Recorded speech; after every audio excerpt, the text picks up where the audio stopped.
Time being 7:01, I call to order the Franklin School Committee meeting. Meetings are recorded by Franklin TV and shown on Comcast Channel 9 and Verizon Channel 29, as well as recorded by Franklin Matters. All right, so right out of the gate, we have our pledge student, Emmy Schools. Want to come on up to the mic? Time that we embarrass you. So, meet Emmy. Emmy has a younger brother, Luke, who is in 2nd grade. While Emmy has no pets, she dreams of having a dog and a leopard gecko someday. Her favorite food is homemade mashed potatoes with gravy, especially when her mom makes them. Emmy is a 5th grader in Mrs. Lacerda's class and has been a Kennedy student since she started kindergarten. Emmy loves all the fun activities her teachers plan in class because they make learning exciting and help her understand things better. Math is Emmy's favorite subject because she loves solving problems and working with others. It's always fun to figure things out as a team. A special memory she holds dear from her time at Kennedy is meeting her best friend, Tessie, in kindergarten. They've been inseparable ever since, making up fun and exciting games and sharing many adventures together. And now, if we can all rise, Emmy will lead us in the Pledge of Allegiance. I pledge allegiance to the flag of the United States of America and to the republic for which it stands, one nation, under God, liberty and justice for all.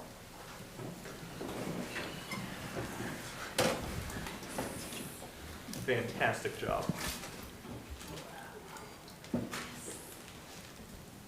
All right, and now, as is customary, we'll pause for a moment of silence.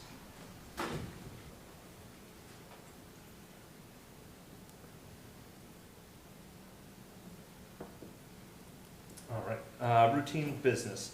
Review of agenda. Does the agenda look okay to everybody? Yes. We've got payment of bills are in order. Payroll, Vice Chair McNeil. Payroll's all set. All right, FHS, student rep comments. Take it away. I'm Jack Aldred, the vice president of the junior class. I'm Keaton Cooper, the president of the junior class. As for the whole school, school picture day is taking place on the 29th and 30th, and the photo makeup day is going to be on December 11th. The new school entrance is open on the back side of the building, so anyone parking at the rink can just enter this door. It's much easier, much simpler, closed at 7:35. A half day is coming up this Friday, October 25th, and the Franklin High School has just partnered with the Franklin Food Pantry, where people become pantry elves and help people in need by providing them with food. And the sign-ups closes on December 2nd. The link is available in the FHS newsletter. Freshman class officer elections will be held on Friday, October 25th. And parent-teacher conferences are on November 14th in person. And on November 15th, virtual conferences are open. Available times are noted on the FHS newsletter. The Arts will also be holding a FHS chamber concert in the FHS auditorium on November 6th at 7 p.m. Moving on to sports, last Friday on the Breast Cancer Awareness Pinkout game, Franklin varsity football beat Attleboro 14-7. Currently ongoing, as we speak, is Franklin Soccer Senior Night versus Attleboro. Franklin Field Hockey beat Milford 8-0, and girls varsity soccer tied Attleboro 2-2. Our class of 2025, our seniors, their senior cap and gown purchasing is almost here, and the students should watch their emails for the notification. And finally, our class of 2026 had a successful pie fundraiser that just closed. Very successful, and the buyers will be able to pick up their pies in the library 2 days before Thanksgiving. Terrific. Thank you both very much. If there's any kind of questions or comments from the committee? I'm sorry. Thank you. Thanks. And remote? All right. Thank you guys so much. Thank you.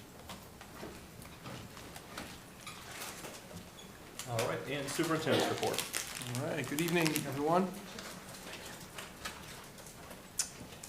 Okay, the first is a DESE, Department of Elementary and Secondary Ed, Schools of Recognition update. I'm pleased to inform you that Jefferson Elementary and Annie Sullivan Middle School have been identified as the 2024 Schools of Recognition.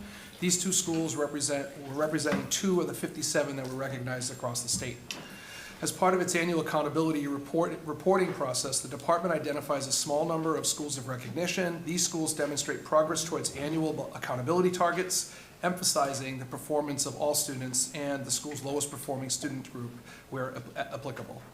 The next update is a PSA. This is more of a proactive PSA regarding swatting. I'm proactively sharing an update with our community regarding swatting calls. A swatting call is an act of making a prank call, false report to emergency services in an attempt to bring the dispatch of a large number of police officers to a particular address. These types of incidents have occurred in neighboring communities and in Franklin at the high school in previous years. So we have not had a swatting call this year, but it felt appropriate to just share with folks a little bit of insight. I recognize I'm also a parent, but I think I have this information in my head, so I wanted to share a little bit about this in our response. So we're fortunate to work with the responsive Franklin Police and Fire Department and administrative staff and staff across our schools and following our emergency response protocols to ensure the safety of our students. We have a process that we follow. We have a threat assessment protocol. We have plans that are in place. If you visit our website, at the Franklin Public Schools website, you can go to the school safety tab, and it gives a broad idea of the types of plans that exist without giving away the actual plans for safety reasons, obviously, but just to give a little bit of a sense of the types of plans and the types of things that are in place. So we acknowledge that the stress these types of events can cause, and it's unfortunate that we have to navigate this type of reality in schools today, and or these conversations with our community, and it just reinforces the need to have safety response protocols and practice school safety drills and communicate accurate, verifiable information with the community as it happens. So I just wanted to put that out there as we know that these things do occur, particularly we've noticed the beginning of school year, those things start to happen, so just wanted to put that out there now as a PSA. Finally, professional learning, Friday, October 25th, 2024 is an early release day for students. Teachers will come together in the afternoon to choose from a variety of professional learning topics that interest them. This day was designed to provide educators with a variety of choice. The drivers for this day include alignment with district and school improvement goals, facilitation of information and planning time for those facilitating on the November 5th full-day PD, launching into book studies or self-paced workshops or modules by interest, and individual and collaborative time to deepen understanding of universally designed practices for learning. And that concludes my report. I'm happy to take any questions. Thank you. Any questions, comments? Thank you. Yeah, I'm all set also. No questions, but thank you for the update. No questions. Also, you had online? All right. Thank you very much. All right, I guess presentations none, so moving over to discussion action items. Okay, so we have a series of action items tonight. 3 are follow-up to last meeting when we talked about the exception to the Davis Thayer students and their siblings in a variety of different scenarios. We also have a calendar revision for you to take action on or to vote on, and policy, and then superintendent goals are part of it. So that's basically this segment of the meeting. I'm going to transition over to the booth to provide a follow-up to the Davis Thayer conversation that we tabled last meeting. You had asked for some specific information, and we wanted to share the data that we had with you all.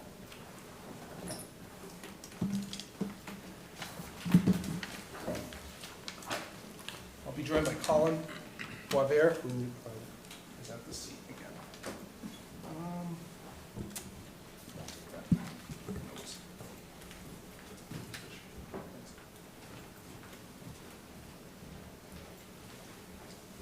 Okay.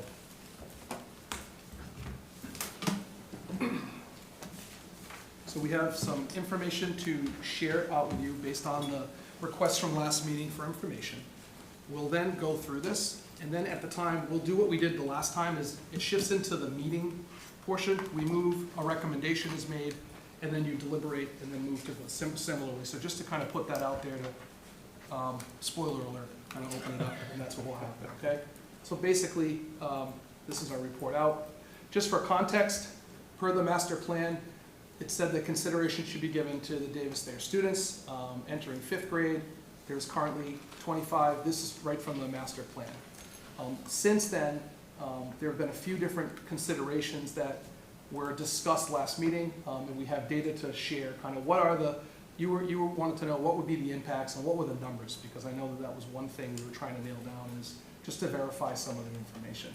So just to walk through the the discussions we've had. We did our best to try to capture in these boxes, basically the 24th, the original recommendation, which was for the DT fifth graders, which was my original recommendation.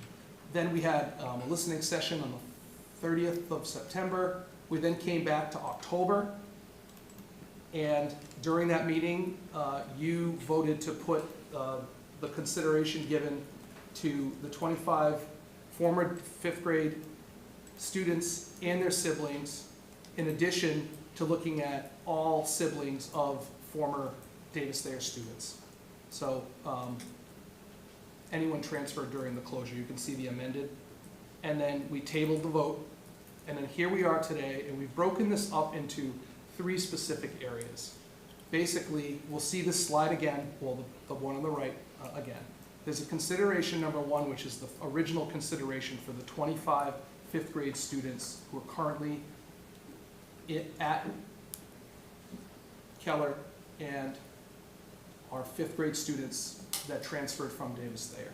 The second consideration is to look at those 25 students and their siblings of the fifth graders. And then the third consideration was an attendance exemption for the siblings of former students beyond fifth grade, families who were impacted, because those students wouldn't have been in school at the time of the closure. Does that make sense so far? Okay. Colin, do you want to just talk through a couple of these slides? Sure. So these are sort of the 3 rings of those considerations. So the first middle one is the 21 fifth graders.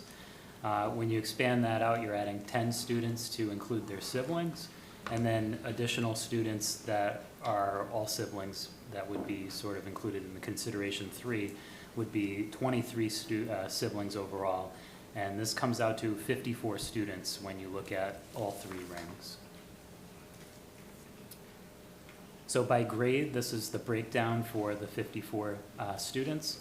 You can see the 21 fifth graders, and then the siblings are in grades 1, 2, and 4, and then all siblings from any student who did attend Davis Thayer in the year that it closed and moved to Keller. The remaining siblings are range from grade K to 4.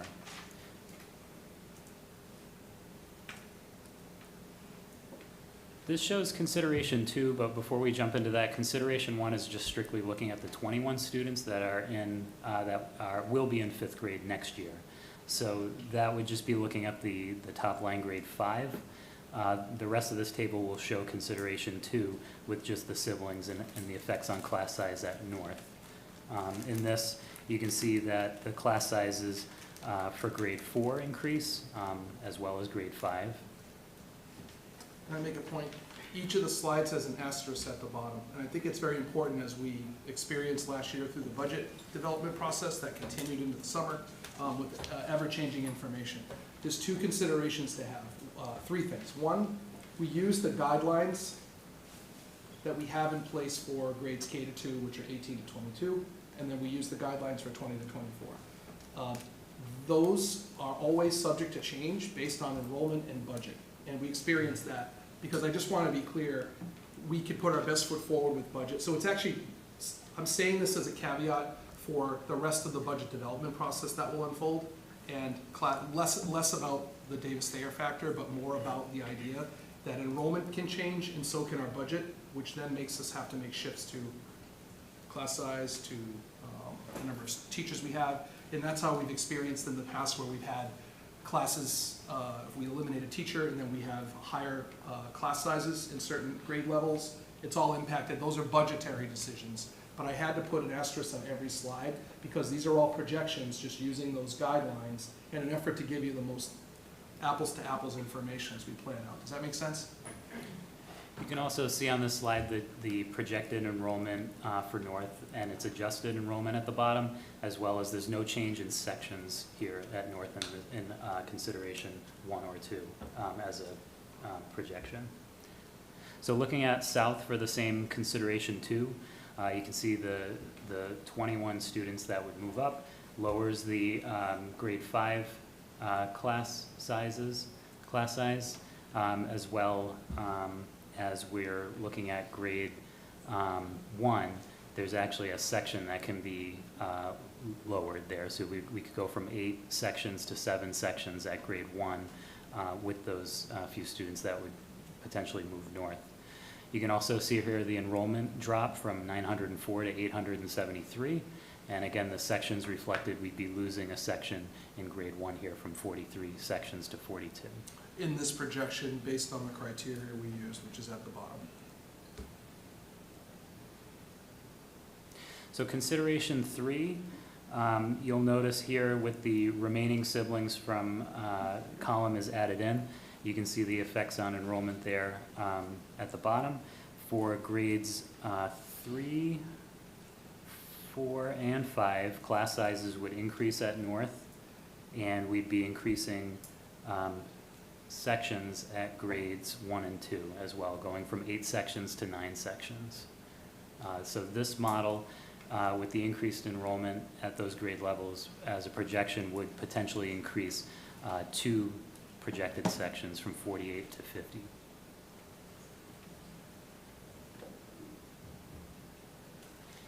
And then looking at South for the consideration 3, you can see the students that would be moving to North as well. You can see the impact on enrollment drop from 904 to 850. Here, the class size would decrease by 1 as well. That's that same grade 1 as well. So in this consideration 3, when you're looking at the 2 sections and the 1, you have a net loss of 1 in this consideration. One important thing to note, I'll go back one slide. See how it has 2 sections that increase? So one is would be moving from south to north. The other one is because of the way we did the math. The other impact of this is if you said, let's stay with the same number of sections, it would just increase your class size to 23, because you'd have 8 instead of 9. So that just puts you outside of the 22 range that you have for K-2. So that's just there's trade-offs and impacts to every decision. So I just would play that out where if you kept the same number of teachers and sections, you're just increasing those class sizes. Or you're adding a section and you're putting them within the range that you have set forth.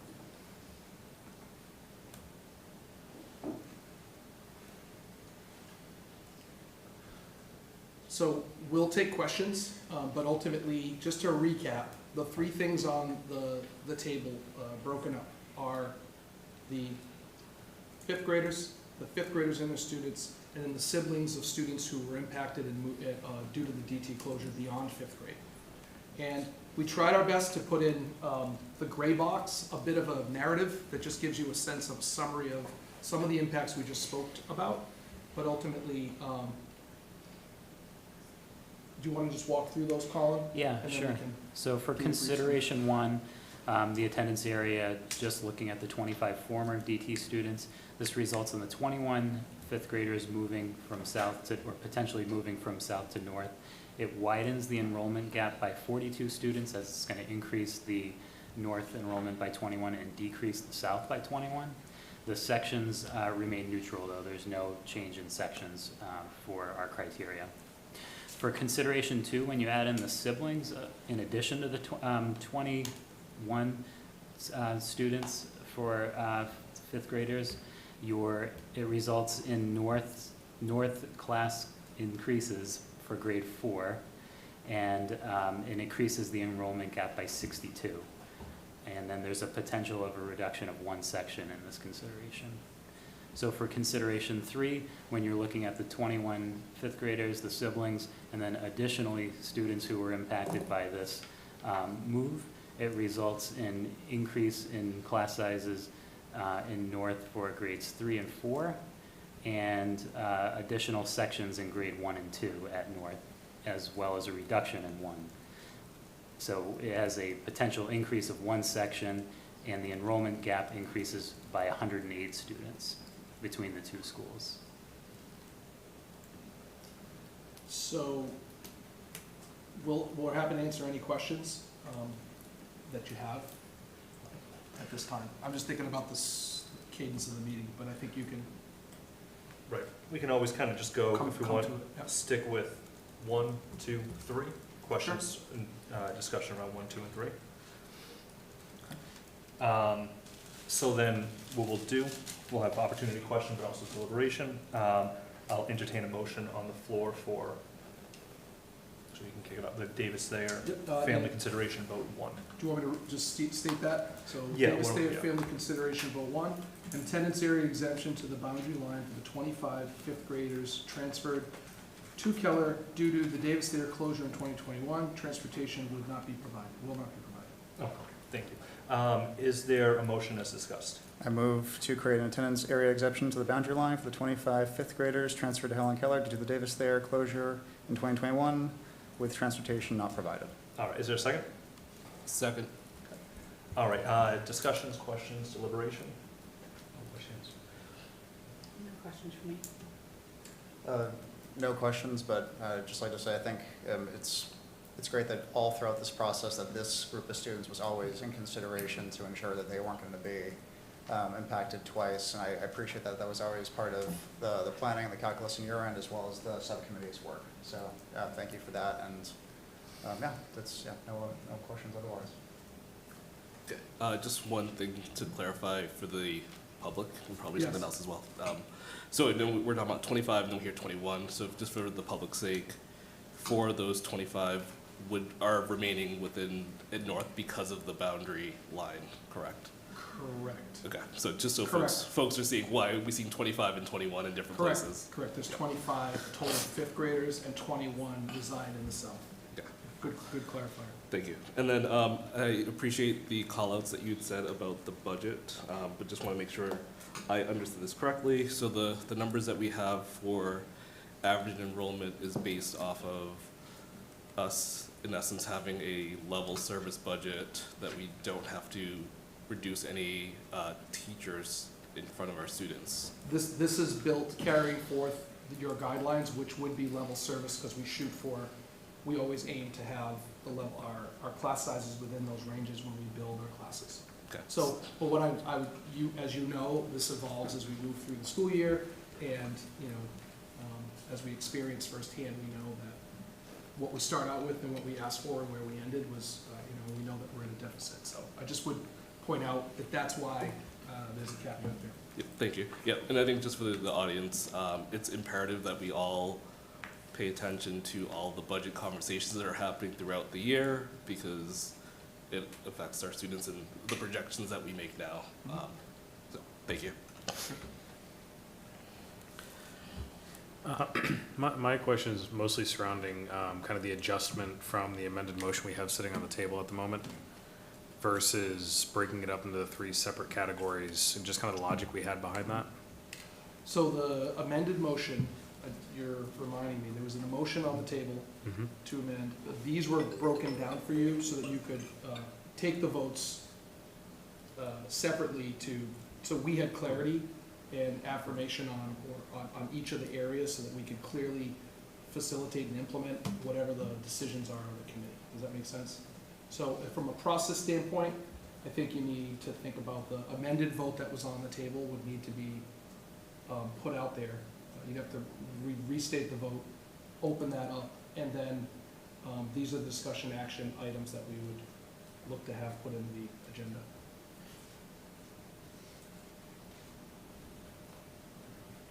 From my understanding, all it is a simple removal from the table for that motion. Right. That's just sitting there. That would then come back live. We have all the additional details now, which all Right. would be encompassed and rolled up into that single vote. And then it could be taken care of in a single motion. So you would be able to vote on all 3 of these items in one vote? Because of the way it's worded, Yeah. and that's why we had sent that around, was with that wording, and I went back and I looked at it, and there's a point of clarification that we can get into.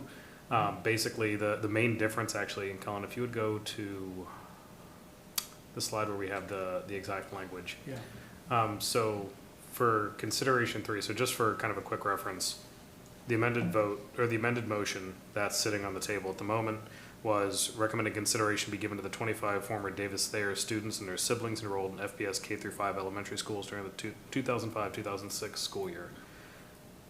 That was straight from the motion that we had, that was on the agenda last week. Similar enough to consideration 1.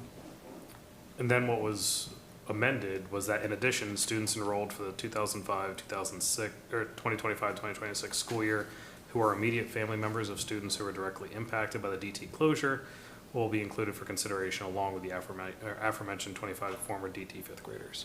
And what this basically did was pull together considerations 2 and 3 into a single basically a single motion along with the first consideration. So all 3 of them would be very, very similar to what is basically already covered under that one motion. The one difference that I'm wondering about, and I know that we're discussing consideration 1 at the moment, but in consideration 3, the language here is a bit different than the amended motion. The amended motion was very specific as to the identified former students who were impacted by the closure. Consideration 3 here seems to expand that. I don't know if that is really the case, if that is something that adjusted the numbers, or if the wording is just off here. That wording is a summary on the slide. The wording in the document on your agenda, the boundary line for siblings identified former Davis Thayer students beyond 5th grade who transferred to Helen Keller due to the Davis Thayer closure. Okay. So there's clarity there. I understand the confusion on that. Okay. To your point, the motion to table the vote but have a motion on the floor is correct to have that. When we spoke, I spoke with Chairman Callahan, it was around trying to look at these particular items and break them up into what the motion, the intent, the spirit of the vote was to try to break these 3 areas up. But I think your point is around having them combined. It just got a little convoluted, and I thought that coming back to the committee with information on each of these scenarios with the detail allowed the committee to process the information and make the decisions, in each of the areas, as opposed to a one vote that covered everything. If that's because we're trying to get to a place of being able to move forward, but that was why. Just the clarity around it, so that we could have not have committee members saying they agree with all or none or whatnot. So it was trying to just move some of this work forward. But what we can do, what I would suggest and recommend is you had a motion that you had left it. It's within the committee's purview as we write the agenda to post that you would be able to take action. But I think what I would suggest is you take the original motion on the floor, open that up, have a discussion about what you'd like to see. You have language here to pull from so that we can move forward. So I'm trying to keep this as simple as possible, but honor where we left it. So there was a motion on the table that, and Mr. Griffith, just to look at October 8th, the discussion action, consideration, that was language that we received from you, from Denise Miller.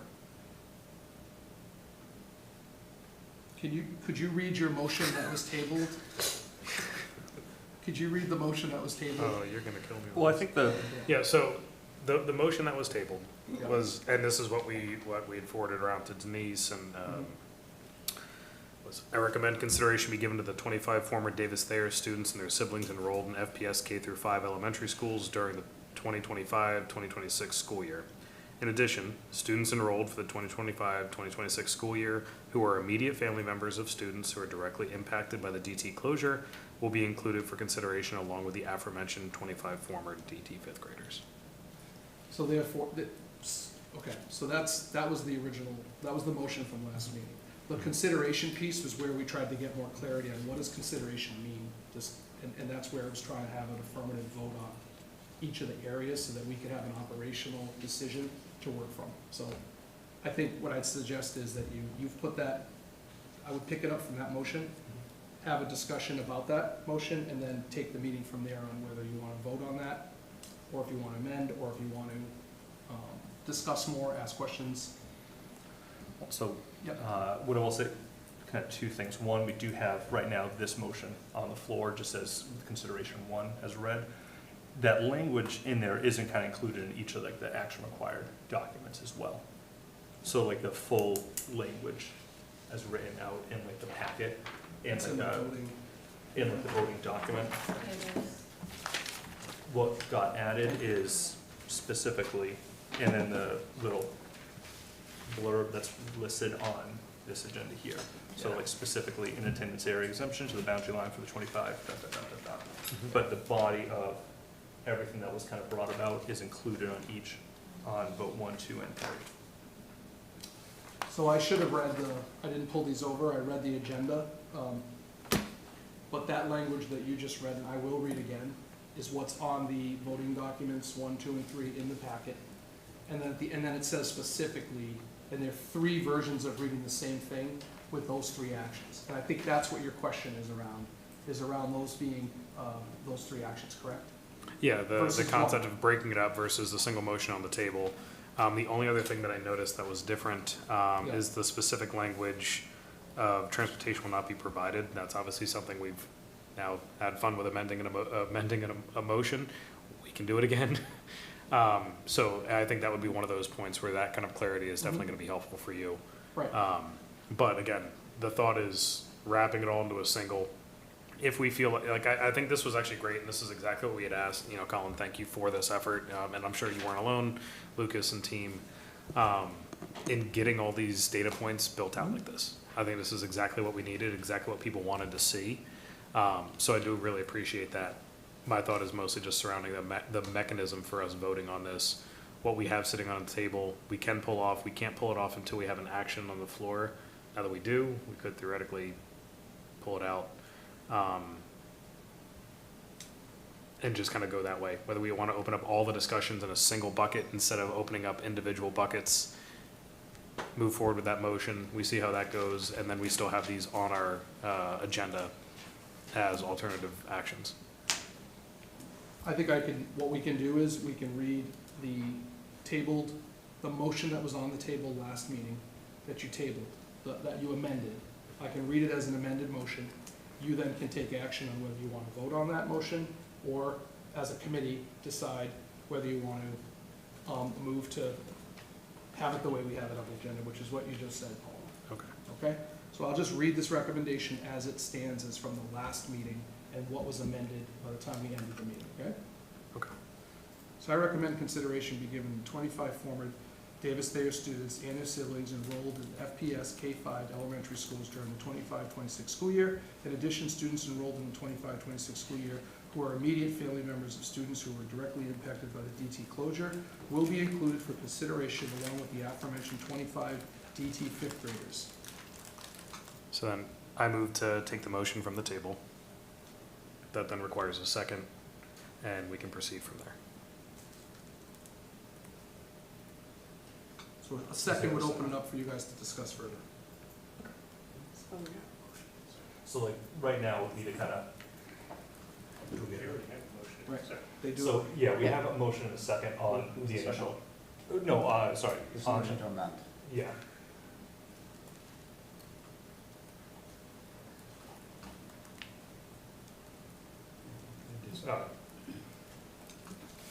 So right now, because we do have the motion and a second on vote 1.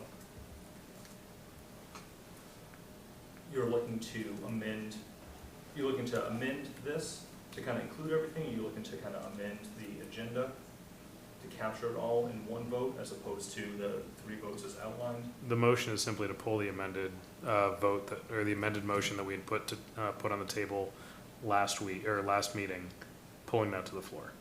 Can't do that. There's a motion. Yeah, so you can kind of vote down this motion and then entertain a motion and next open the floor up for a motion after that. Why don't we just continue the discussion for a while and I'll go through those.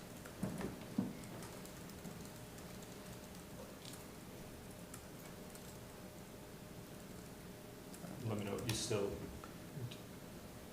we can always go around to it. We got Yeah, if we go around to Yeah, additional absolutely. questions. All go right. for it. online.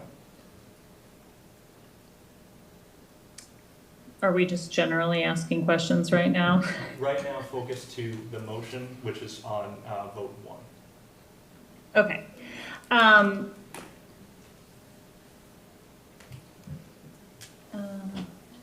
Sorry, only vote 1 and we're not talking about the other stuff right now. At this moment, correct. All right, carry on. What I will say, I know I saw him online at one point, but I do want to give a shout out to Mr. Gustafson. Way back in the spring, this is when he kind of talked about, they were at the time like the 33rd graders, and he gave an amazing, impassioned kind of speech talking about those kiddos, where they went through, and again, where they were. They were kiddos that went to Davis Sayer and had been moved.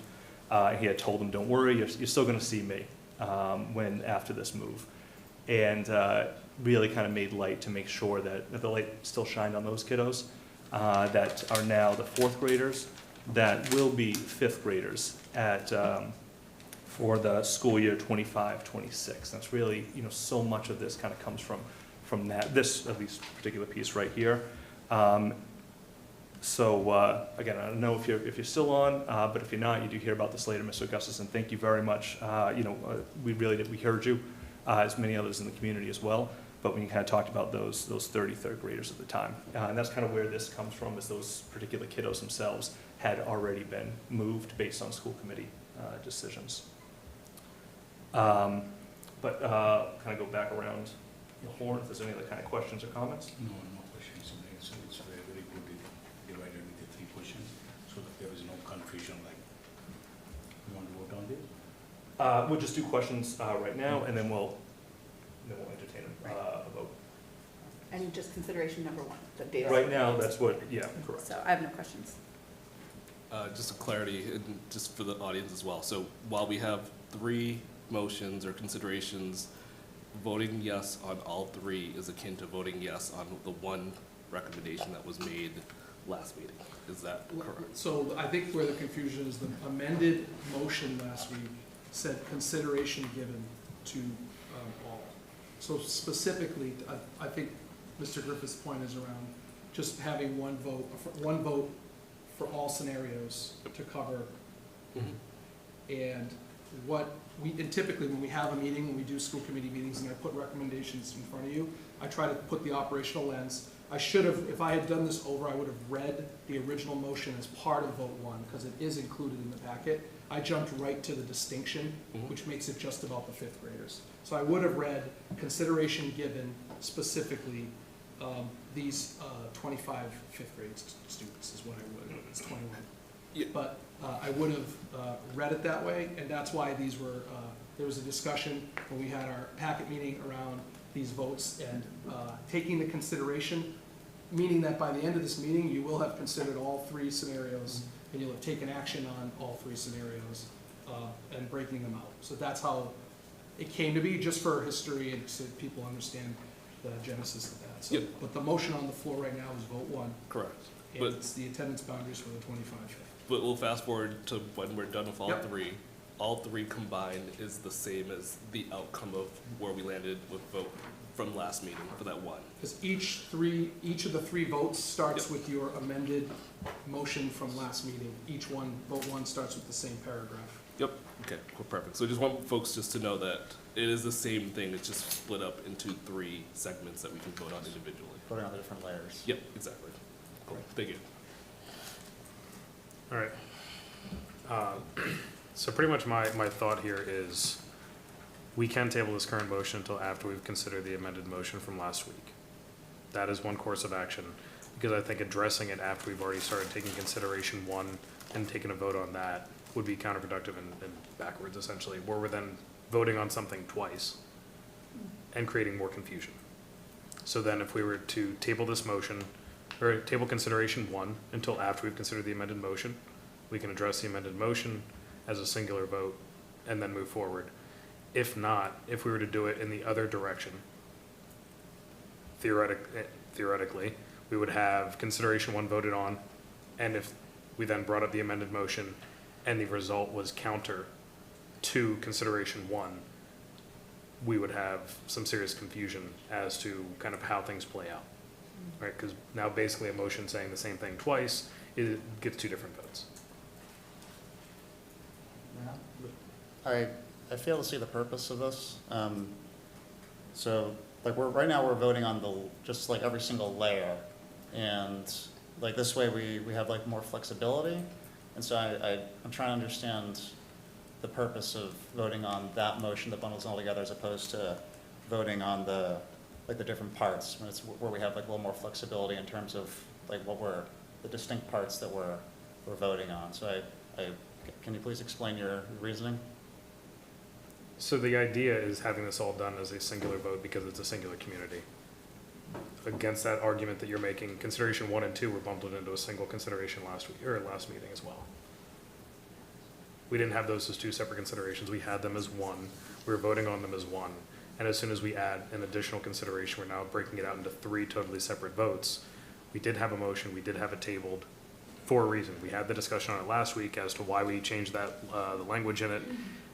We accepted the amendment, then we tabled it to make sure that Colin had enough time to have all these numbers together. We've given him that time, and now we're coming back, ignoring that amended motion for the idea of saying, hey, we want to make sure that we have as much flexibility as possible. If we didn't want any kind of if we wanted flexibility in the original motion, why don't we just vote it down last week and say, come back with multiple options? Well, we don't have to bring it back up because it's been tabled.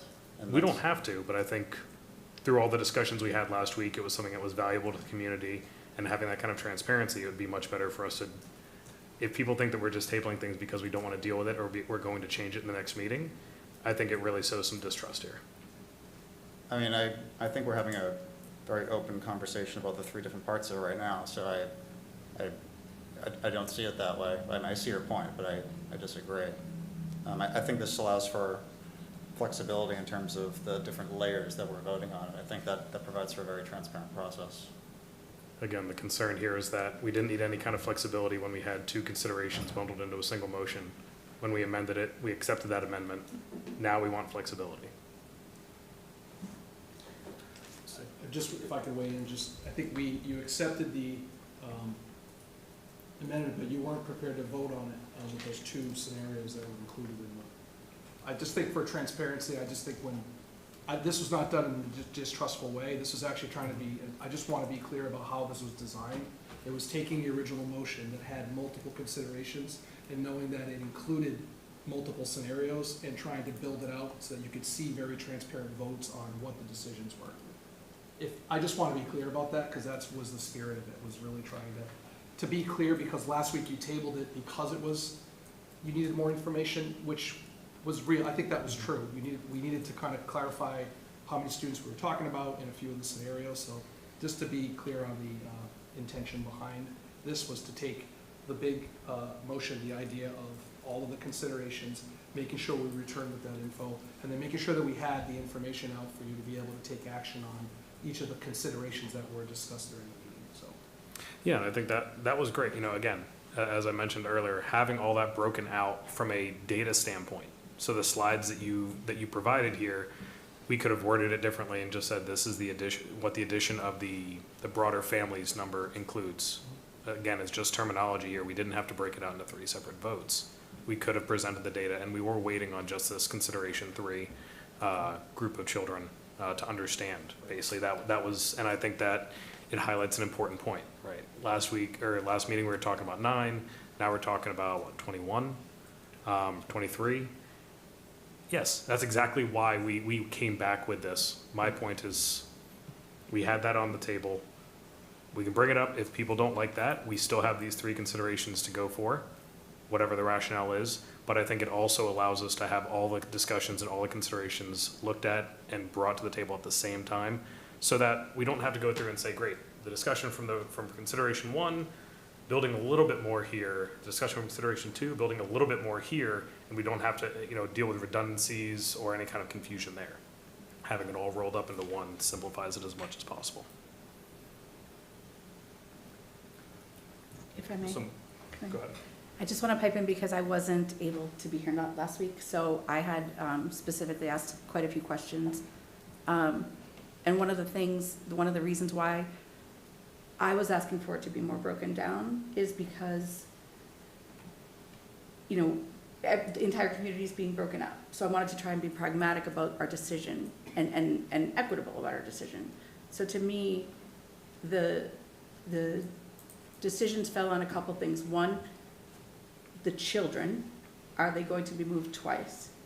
And 2, the hardship of the families that we met with where their siblings would have to be at a different school across town at the same time. So to me, the third was sort of a surprise, and it wasn't, it was more about community, which I hear from all the schools. So I might have encouraged this to be broken up a little bit more because I thought it was two very different topics. One was a hardship on parents and a hardship on children, and the other one was a loss of community. So to me, those felt like very different issues. So what I think Yeah. We'll so say- it might be my, sorry, do you? no, that's okay. I may, because I wasn't here, I may have like confused things a bit.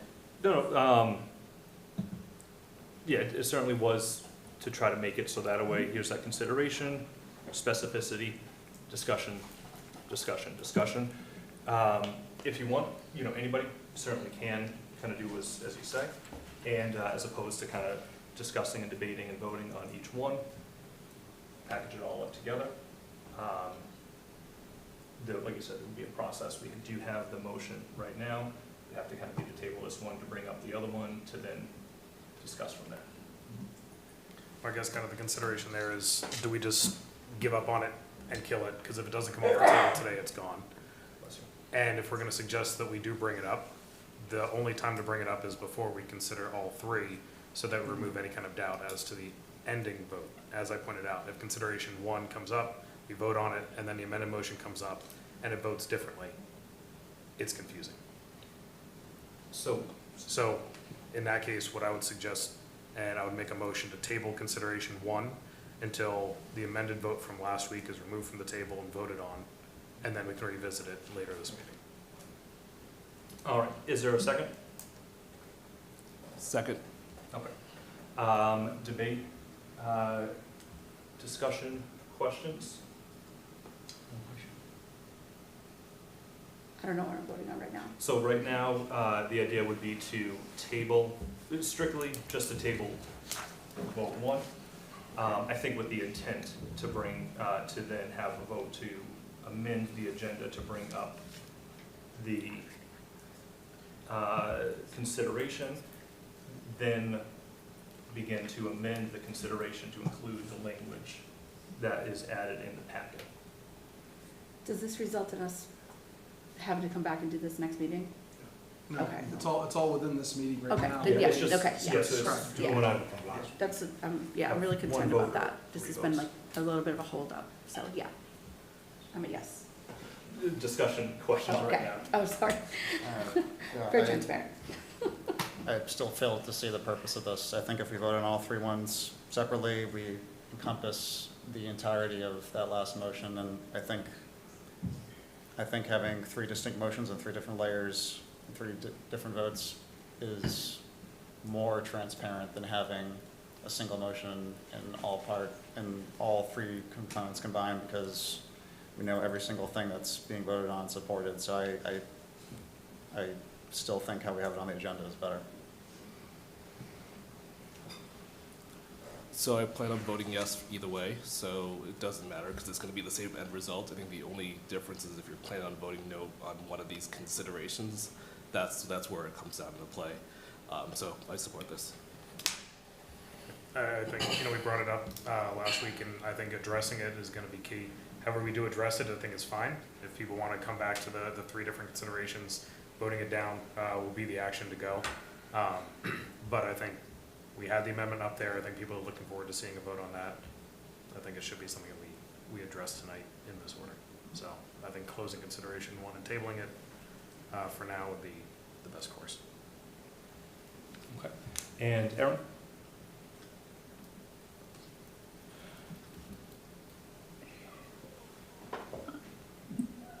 I mean, I honestly, this is a little confusing. I feel like, I mean, from what I'm hearing from you, Paul, it sounds like you're under the impression that if we vote on consideration one, then we immediately go to voting on the amended thing from last week, but that doesn't seem like that would be how the agenda goes. So I agree with Dave that, I think it was Dave that said that, I feel like we're duplicating, or we're not duplicating in the current, but I don't understand why Paul, why you think that it would be? I'm confused. Sorry. So right now, what we have on the table is the idea of tabling consideration 1, so that we can revisit the singular vote that we had discussed in the previous meeting. The idea is that if we look at consideration 1, we can at any point in time after a single item of business is covered, pull something from the table. If we were to pull the amendment or the amended motion from last week, after any vote is taken on considerations 1, 2, or 3, we might be in a situation where it is more confusing than if we vote for it now. So the idea is that we're putting this on the table, bringing the other motion off the table. That can be looked at. We can also have discussion for all 3 considerations at a single point. It seems like we've been off topic a couple times already because we've been on to other considerations instead of just consideration 1, which is where we're standing. So in doing that, it would allow all the discussion to happen at once. It could simplify the other 3 votes because we don't have to worry about kind of what is now included versus what was. And we revisit it, come back to the rest of these after the fact. So you had a second, but you're closing the vote 1 and, The table, or the motion is to table consideration 1. yes, table And consideration. the language that was included was until after the vote on the amended motion from the previous meeting. Okay, So it's very specific, it's still being brought up again, the goal is to bring it up again today, right after. so if you take that action, I will then read the first part of that amended, the motion from last week. Yes. And then we pick up the meeting from there. That's what we would do. If that's what. Yeah, so right now, it's just to table it, to then, we'll go from there. So any other discussion, questions? All right, Pauli? This is just to table, yeah. Yes. Yes. No. Yes. Yes. Gallagher? Yes. Okay. All right.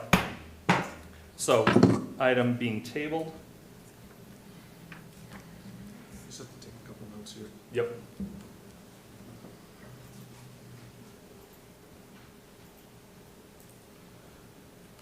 Tina, did you get the votes? Oh, I missed no. You're no. Okay. It was 5-2. 5-2.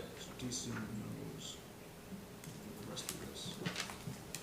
Okay, so we've tabled the vote. Consideration 1. And now, I'm gonna be reading just the amended language for, First, we have to pull it from the table. Yeah, so there'll be, you're gonna put it in the agenda. exactly. So if there's, sounds like you're looking to amend the agenda. I move to take the motion from the previous week, the amended discussion action item regarding the former DT students remaining at North, and pull it to the floor. All right, is there a second? Second. Discussion, questions? Pauli? No questions on this. No questions. And just a confirmation, when we talked about this last meeting, transportation was also not included. I know we included this in the verbiage for these considerations, but that's, It was included because when we left last meeting, we had in the presentation that transportation was not included in exceptions to boundary line. okay. So I included it in there for transparency and clarity with the community, so there were no surprises, Yep, depending on how you voted. but it's still there. Okay, thank you. That's all. And to clarify, this vote is just to remove this from the table, and then it would be opened up for discussion. This is not on the motion itself. Sorry. And Aaron?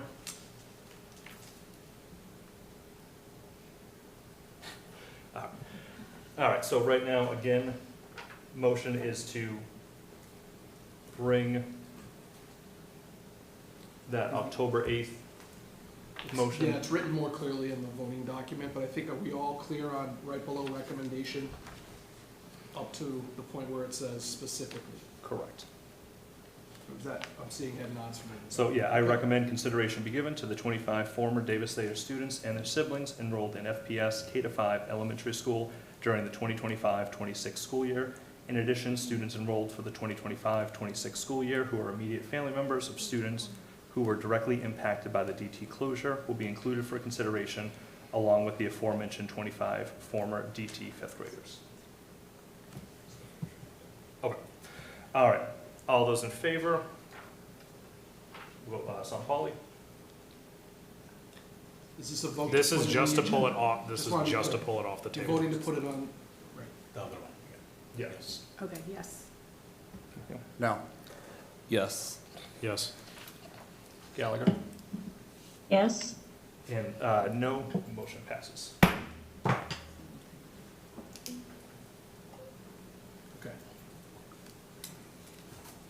So now you have a motion. The amended motion from last meeting has now been voted to be put into the, To be put into the agenda. okay. So And, now we'll start from the top. Yep. Right? So now we're ready to go with this being put on, okay. So I recommend consideration begin with 25 former Davis Thayer students and their siblings enrolled in the FPS K-5 elementary schools during the 25-26 school year. In addition, students enrolled in the 25-26 school year who are immediate family members of students who were directly impacted by the Davis Thayer closure will be included for consideration along with the aforementioned 25 former DT fifth graders. Period. okay. Is there a motion as discussed? We voted to bring it off the To table. put it off the table onto the agenda. And that's what Lucas was kind of, so now it's on the agenda. He kind of reads it as any other agenda item. And so now we'll kind of look for, No, I think it's just on, it's open, because it's off the table, it's now open.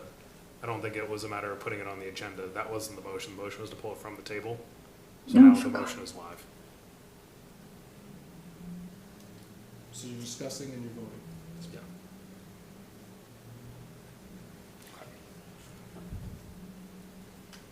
and again, just to kind of reiterate, this kind of structure was meant to try to provide some clarity, streamlined decision-making so that we weren't be able to kind of continue to move on. So then do we have any discussion, questions?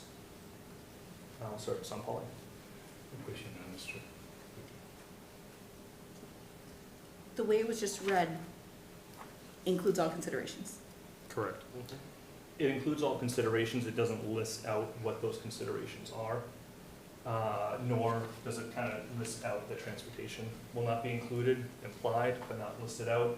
Again, what was in the agenda stated what those considerations were. So we would Okay. also need to have an amendment. Gotcha. Okay. So I don't to have kind any of other explicitly say questions. like what those considerations are. We wouldn't need to, but we should. Understood. Okay. McNeil, Vice Chair McNeil. All right.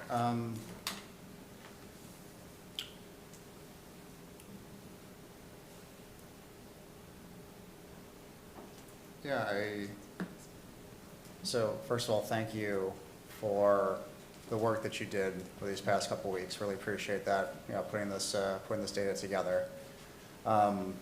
It was excellent that you were able to go back and get the real numbers on how all of this would impact the district and what that would mean for the various enrollments at the two different schools. And I appreciate that we have just the real information to work on now. And based on what you presented, I'm quite concerned about this proposal. I'm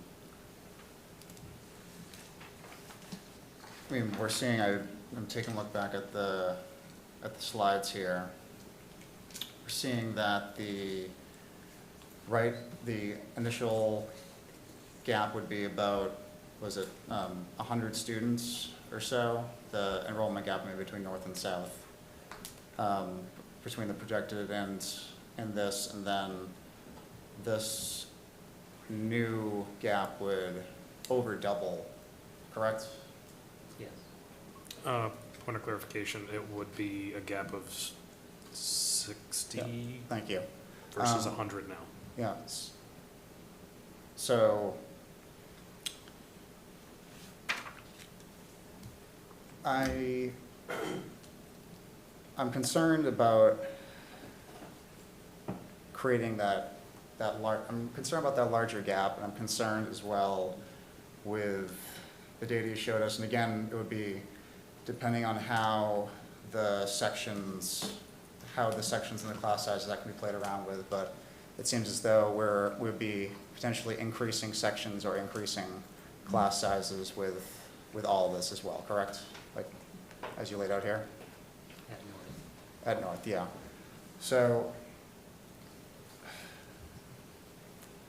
my concern with this, and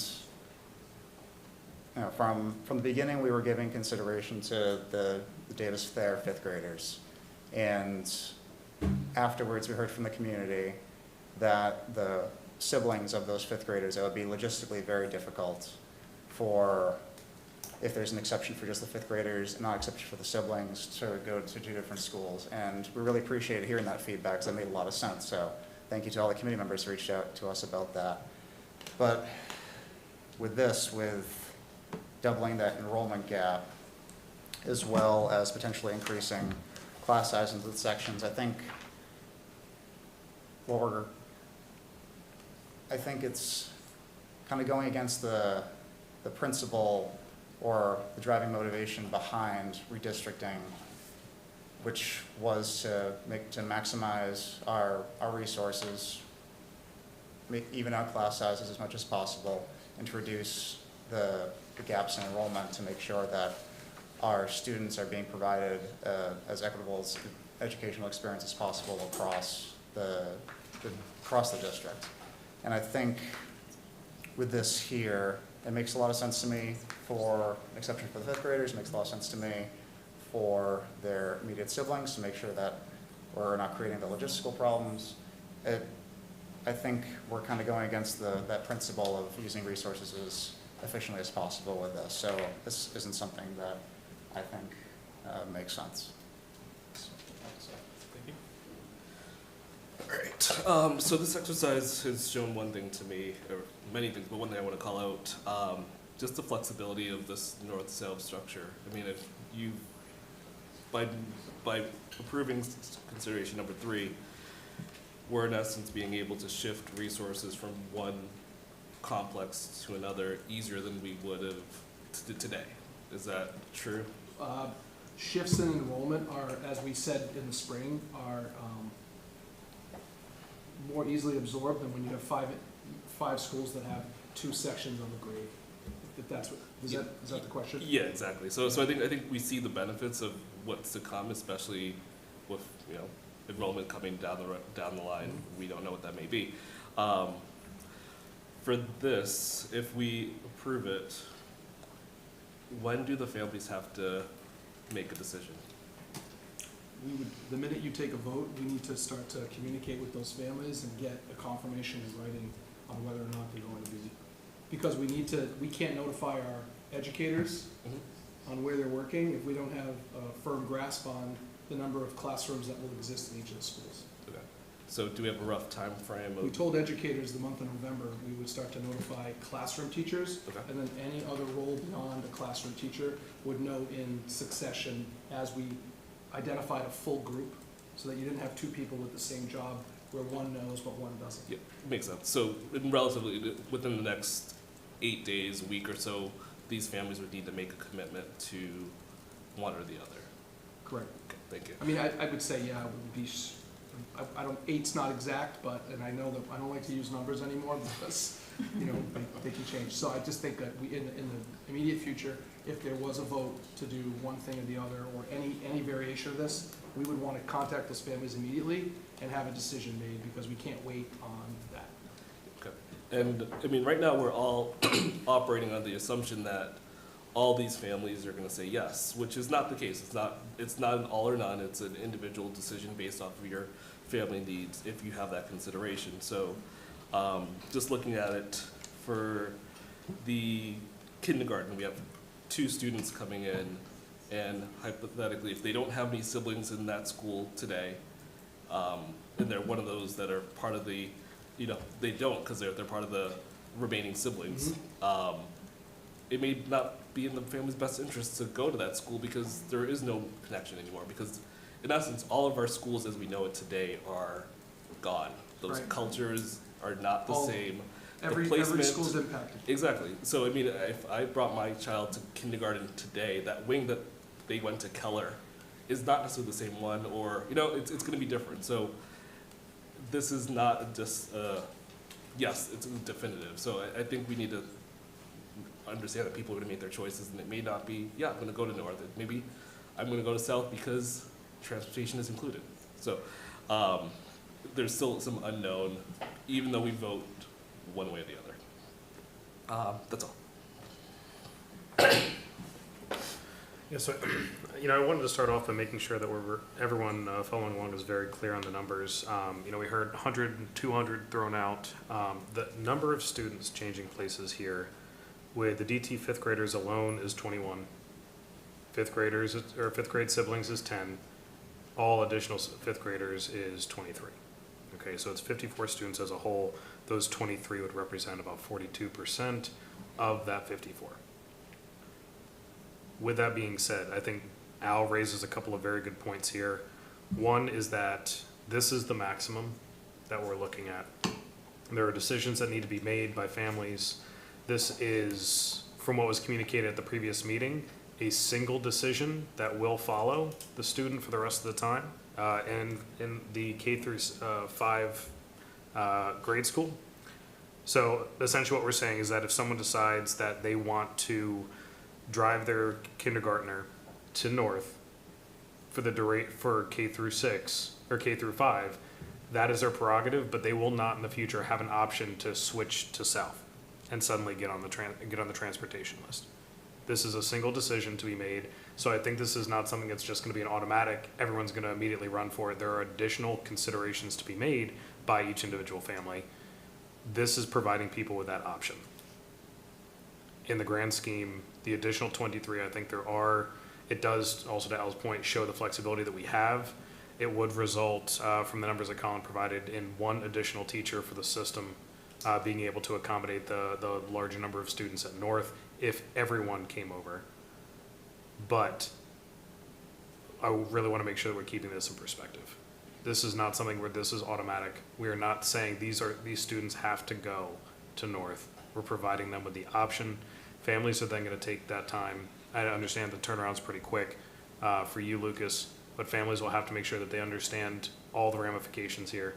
They will be driving their students to North for the duration of their time in elementary school. There will not be an opportunity, even as the communities around them potentially change, even if those shifts occur, they will continue going to North while the community around them eventually kind of turns over and is then going to South. So these are maximum numbers. Putting them in perspective, 42% of the students, 54 total. I think, again, showing the flexibility. And actually, Colin, if you could go to the option 3 window. For the table or? The table, that's perfect. Okay, this is North. So North, and could you go to the option or consideration 2? 2 for North. Yeah. So here we have 8 kind of across the board. We have 9 in grade 2, or 9 teachers in grade 2, 24, 23, 22, 20, 22, 21. And then if we go to consideration 3 again, please. So we've added a second teacher here in grade 1. Correct? And grade 1 and 2. Oh, right, sorry, I'm thinking in addition to consideration 2, we've added 1 additional teacher. It's not 1 additional, but two sections, but because you shifted 1 from the south, it's 1 additional. Right, and that's what I'm trying to present is, with just consideration 2, it's a shift, right? We pull somebody from the south, or is that, 3. there's no It's 3. adjustment whatsoever? That's consideration 3 has the +1. If you move to, +1, -1 shift from south to north when it comes to the sections. No, it's +2 at north, -1 at south. so But 48, consideration 50, 2 also has an additional, That's a, 49, 49, yeah, North. the next one. That's a 43. It's a one potential loss. It's a reduction. at the Okay. south. It's, scenario 2 has the potential for a reduction. And this is all based off of max numbers. But you have the potential of reducing a section at the south in this example. This is the south, see where it says 43, 42? If you look at grade 1. And then I'm gonna move, shift this to the north, 49, 49. So that's, see consideration 2 in the top heading. And then what I'll do is, so that's 43, 42, so that's a -1. And then when you look at consideration 3, there's 2 here, but it's a net 1 because you're eliminating 1 from the south and shifting. So it's a +1 in consideration 3, and it's potentially a -1 consideration 2, okay. based on maxes of all people committing to all options to be. Right. I'm good for now. And online?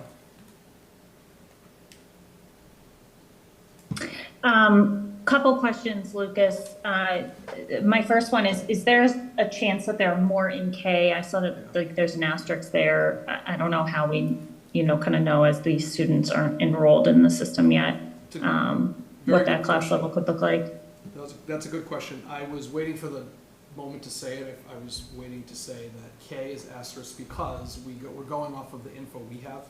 I'm not a K parent, you know what I mean, but I do know from Aspen, from our student information, from ECDC, those are the 2 pieces of information that we can pull from to try to look at that, and that's what we could identify. So could it be more? In theory, it could, we just don't know. So we can't say it will be more. Yeah. But 2 is what we were able to identify. Okay, so those 2 would be students that are currently at ECDC and would be headed in then, yeah. Without identifying, because it's such a small number, those are 2 Yeah, that we've sorry. identified. Yep, absolutely. I guess then, obviously, like, this is a greater number of students, additional students, what is currently under the consideration 3 on my agenda next to me, than we were kind of anticipating, right? It's adding an extra student to every classroom. My concern right now with, how I know things are at Keller with having large class sizes. I guess my question is, do you have a sense of how many move-ins we get to each grade level? I know that's like a really broad question, but like after the start of the year, I know that in my kids' classes over the last few years, there have been, a kiddo or 2 or 3 that move into, the school district right after the start of the year, and the class size gets bigger.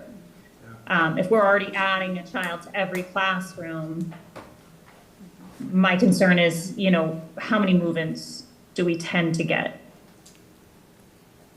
when we start the year? I can't say the average. I think by school it does vary. I know Keller experienced, I think to date they have at least Over 12. I was gonna say 12 to 15 have moved in this year. But I think we're coming, like, post-pandemic has thrown off our projections in a lot of these areas just because of this. So I would just say they have experienced an increase in move-ins, but I can't tell you by each school or what the projection could be, but we experience that across all schools today, whether we made a decision to reorg or not, but certainly, that's people do move in. When houses change over, and Dr. McKibben talked about this, when a single-family home gets on the market, the probability of a family buying it, if it's multi-bedroom, is more likely than someone who, doesn't need that type of space, so. Yeah.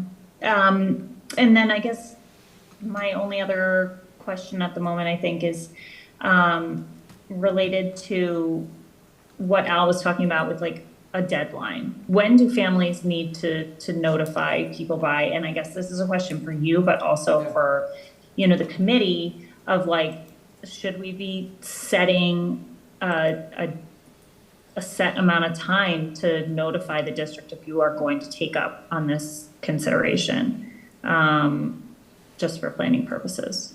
I appreciate that, and believe me, anytime I can get, I feel comfortable that I have the authority to give a deadline for someone to get back to me, or I can make an assumption if I don't hear. Okay. And I think it's Yep. within my purview to assign students based on your policy. So if you have a policy that says these students go here, and you have an exception to it, I can work and directly work with families on what we need to know and by when, and we would do that within a timeline that's reasonable enough for them to not make a decision overnight, but certainly is within, I think this has been talked about. I don't know, if you haven't been paying attention, we'll let you know what's going on and point you to the resources to review, but it won't change the fact that everyone would get the same deadline to make the decision on what they're gonna do. Sorry, I thought of one more.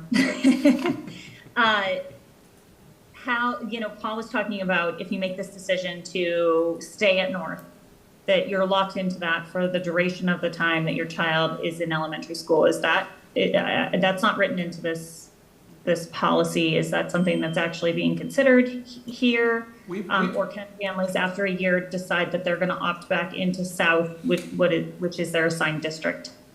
We, if they commit, they would be committing, because the other piece is the question came, would you just be approving students for 1 year until their sibling leaved? I think it's harder Right, to yeah. just start at a school and then leave a year later. Just from a student perspective, you're basically shifting Right. them. But on the flip side, I think from a management standpoint, if a decision's made around an exception, we'd ask the families that they commit to this and see this through as they continue through whatever the decision is around any of these scenarios, to see it through. Your fifth graders will have one 1 year, but certainly anything beyond that, we would ask for a commitment and that they stay and continue out, so we can plan and model and project. Yeah, for planning purposes. Right. That makes sense. That just wasn't, like specifically detailed in the write-up in our agenda, so I wanted to just confirm that information. All set right now? Yeah. Okay. Do another round, if anybody else has something. I will say, thank you very much, Sue, just for kind of clarifying too on that, with that kindergarten, because I know like both of my kiddos went to like private daycare, so I'd imagine like that's probably not captured. We Wouldn't- don't know. Yeah, nor would I've, in the 2 weeks, Yes. kind of expected, but so just, that's a concern. One of the concerns I have is that 23 number, it's the floor and not the ceiling.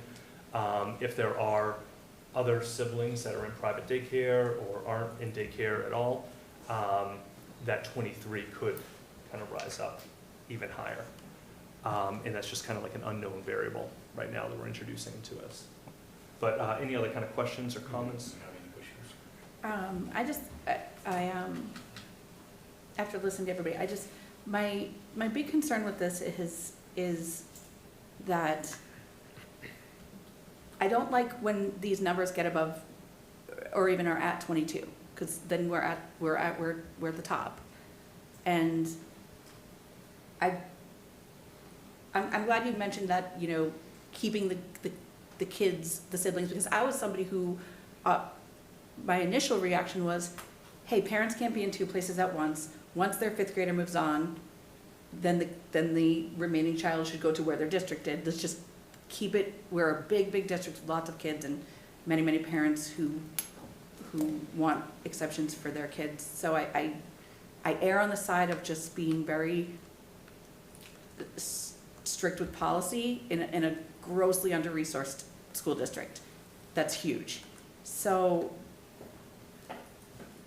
again, I'm making this decision because not based on, I understand parents are feeling the loss of a community, but I believe that's throughout the whole district. So I think that to prioritize one person's inconvenience over another, I want to focus on the children that have moved once. I don't want them to have to move twice. And I want to focus on the parents that are enduring a hardship by having two kids have to be at two different places at once. As far as like the community argument, it's not landing with me as hard because I'm hearing it from other communities, and I don't want to come across harsh to people who really care, but I'm hearing it from all the different schools, and there are many stories that we hear of where, you know, a certain child has a bond with a certain teacher, or like really loves something about that campus and that playground, or, you know, and it's social emotional well-being, and I don't like the precedent of putting certain families' priorities over another. I want to focus on the children and on the hardship, and so that's why I support the first two and not the third.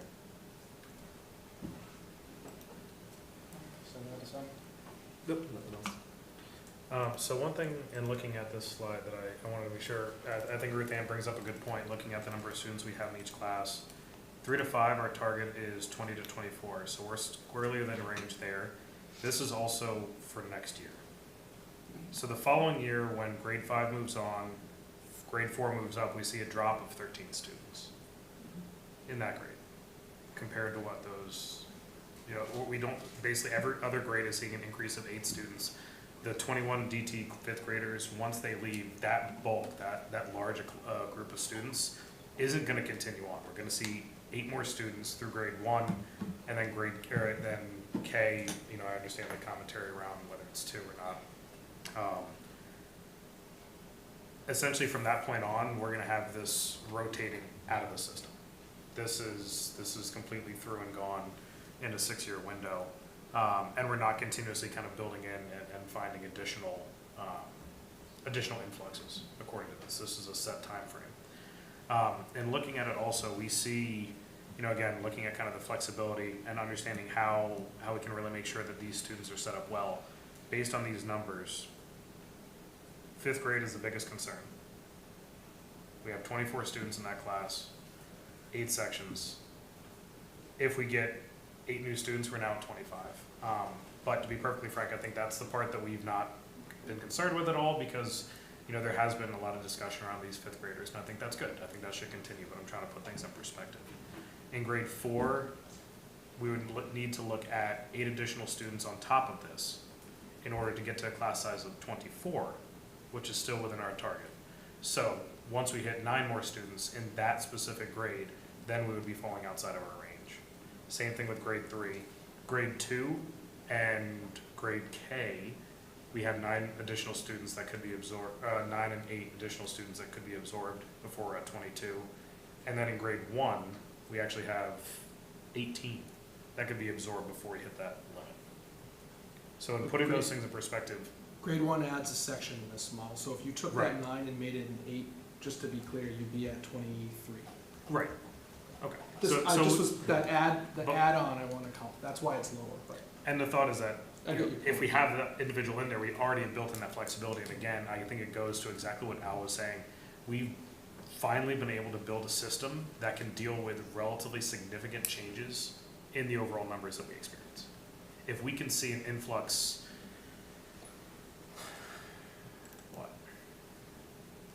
50 students, like on top of this. If we see 50 students spread out, because the probability that we're going to see, you know, 50 students in a single grade, like, I'm not saying it won't happen, but I'm pretty sure we're all going to be sitting there kind of amazed at the fact that we've been able to coordinate that so efficiently. What has been built here is able to manage this kind of influx, in addition to potentially seeing another 50 students spread out across these grades. I think it really goes to the value of the redistricting in the first place. It shows why having that flexibility is just so important. And as these students matriculate, we do start seeing more and more flexibility being built in. We have that space, we've shown that we can do it, and either we have a huge number of move-ins in North, in which case these numbers stay the same and we don't get a choice, right?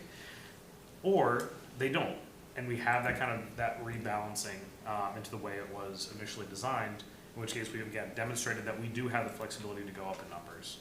We can then see it go down and also see that as it goes down, we don't necessarily have to start removing a whole lot of sections. We can readjust them either between north and south, but it's not automatically oh, we're so far below our numbers. You know, like we mentioned during the redistricting votes, you have, 10 move-outs when you have 2 sections. Now what are you gonna do? You can have 1 giant class or 2 really small classes. Here you have 10 move-outs.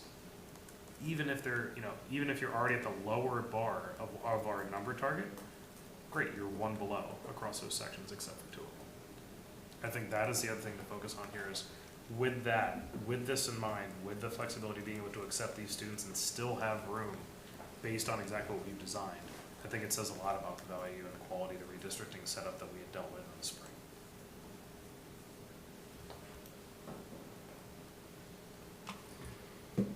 And anything online? No, one thing I just want to discuss, so with, this slide here, perfect. So we have with North, so as, again, everything right now, we're kind of just doing consideration 1, 2, and 3 all together. And so as it states here, so with everything all there, we're looking at plus 2 teachers over at the North, 2 sections. And then at the South, minus 1 section, is that correct? Correct. So -1, +2, So net 1. a net 1. And I know like from some of the budget conversations we had before and such, it's like $70,000, Usually budget 75. 75. This, again, I mentioned it, kind of just tried and true at this point. No of the decisions that we're making are easy. And there really is, as you see, plenty of deliberation and discussion on the merits of every single one, because they all have plenty of value, as my colleague, kind of mentioned that with like the high 24 class size of 5th grade, we can kind of go and look at that, but then it's offset by the fact that, these kiddos themselves have been kind of bounced around before. I know to my other colleagues' comment, then we kind of talk about like with how do we kind of break down some of those barriers to ensure that those, rising 5th graders, Mrs. Gustafson's 33rd graders, can go to North as easily as possible. It's one of the very first comments that a gentleman had when we sat down at the open forum to say, this is great, but if you're saying I got 1 kid going north and 1 kid going south, both kids are going south, so it's an empty offer. And that's where kind of like pulling in the sibling piece of it, again, just to kind of help reinforce those rising 5th graders. And there's merits to everything. What I will say, when we kind of come in with everything, so it's an additional $75,000 to the operating budget, and it would be over through the life of those kiddos. So like I think the change is in 1st grade. Would you be able to go to the South? And so yeah, I think it's in South. That's where like that difference is in 4th grade. So for from grade 1 through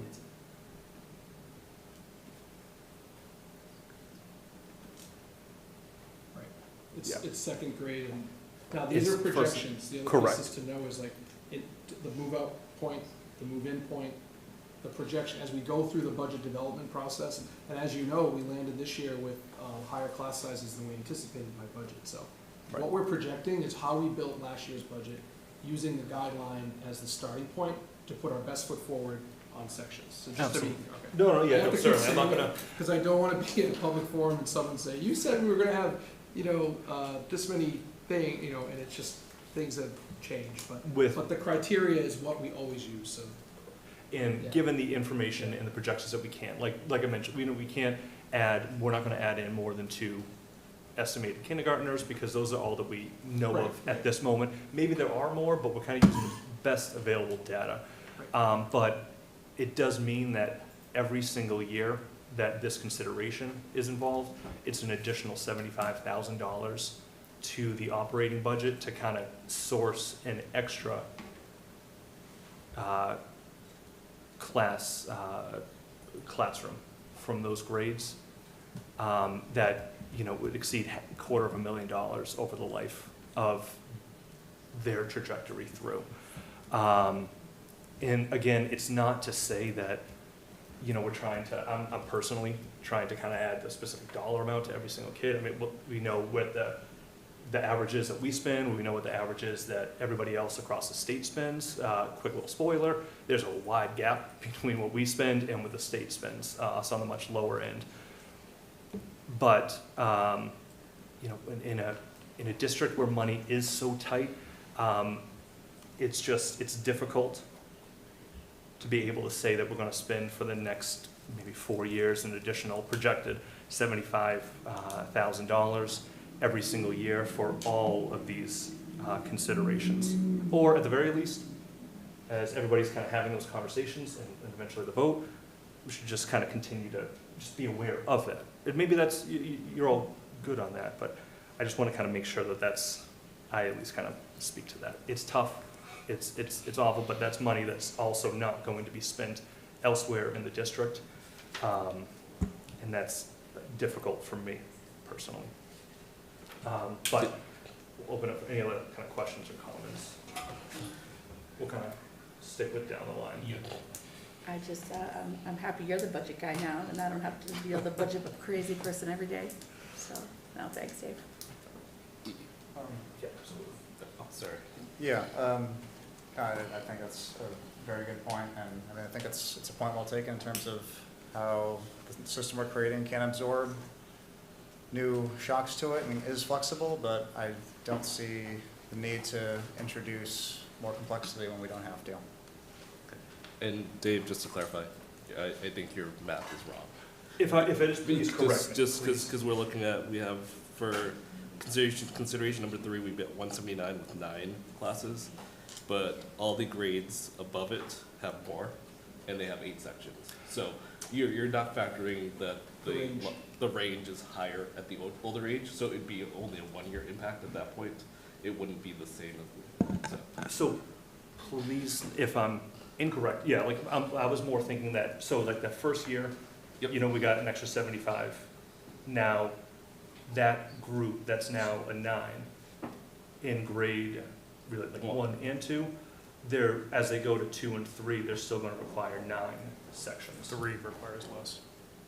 The changes, the criteria for 3 and 5 goes Oh, I from see, 2024. So it'll be That's right. in those, I see, so Yep. in those, so it's gonna be, it's only a 1-year impact. It'd be a 2-year It'd- because well- your first grade would be the current year and then the following year. No, because the second grade right now is pulling 1 from south, so it's a net 1. So we're losing that net 1 after the first grade goes into second grade. So it's only a 1-year financial impact. But your first grade would repeat the second year. So the grades 1 and 2 have an increase. But that's covered under consideration too. Versus that, yeah. So you should- Yep, so Okay. it's only So- a 1-year impact. thank you very much. So I will financially. kind of, so it's only, it's a $75,000. Yeah. So I do, thank you very much Yep, for so just clarifying that. No, I greatly appreciate that. Thank you. So I just wanted to kind of address 2 things. One, I think Ruth Ann brought up a good point, looking at the sense of community. And we are all going through a lot of changes.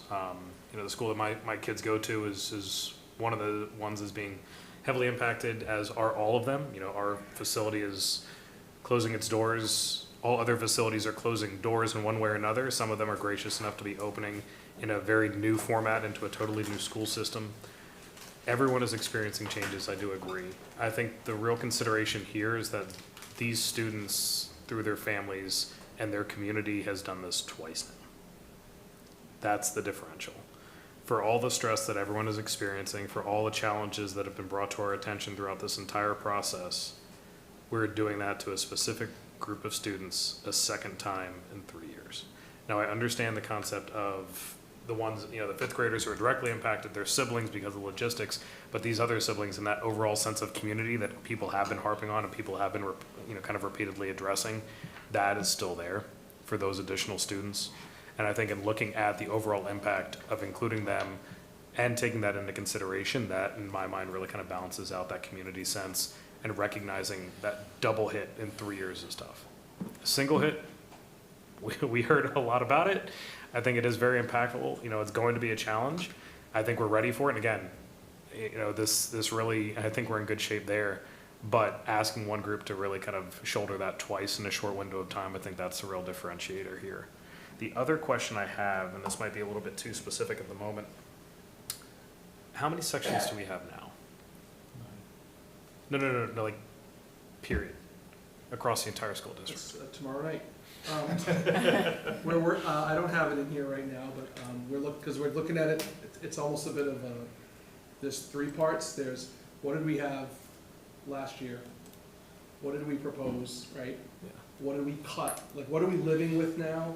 But there was, what did we have before? So, what do we have currently for elementary sections? I have to do the math on this. I think So- it's, Just kind of rough guess, do we think it's more, roughly 92 sections? I think it's around, right now it's 87, but you have classes out of range because Yeah. of the budget.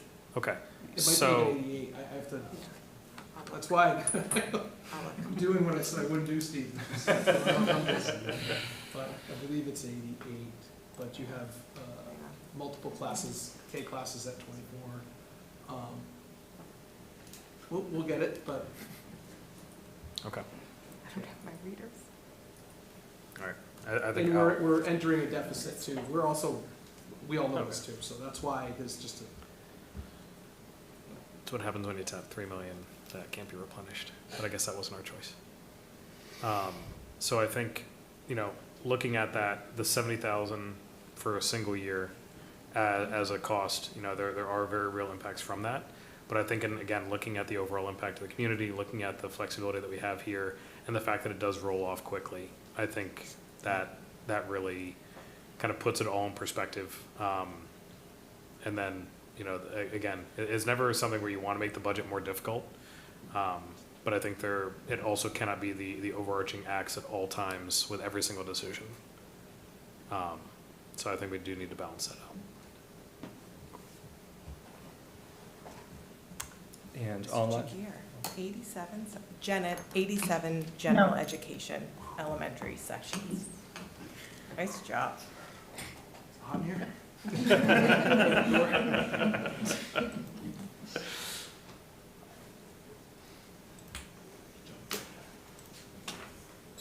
All right,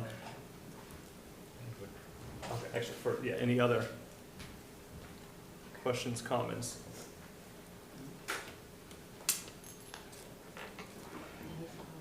All right, superintendent's out, he's done.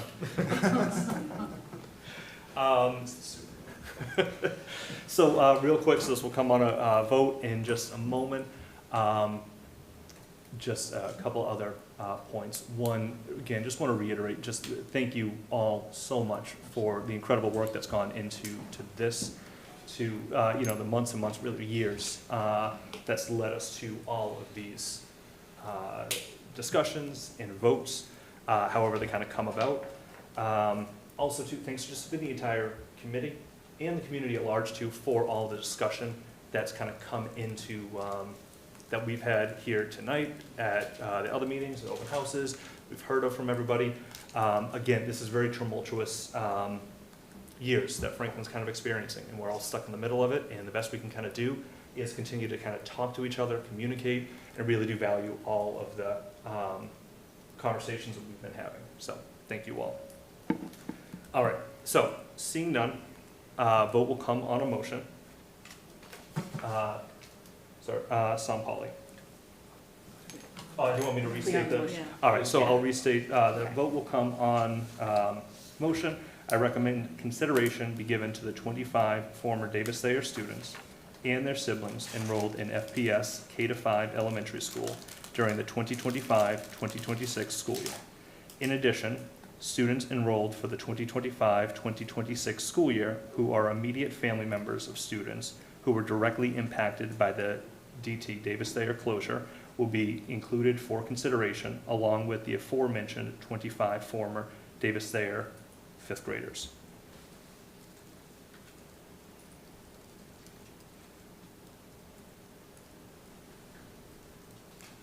Sampali. Yes. O'Sullivan. No. McNeil. No. Charles. Yes. Griffith. Yes. Gallagher. Yes. Callahan, no.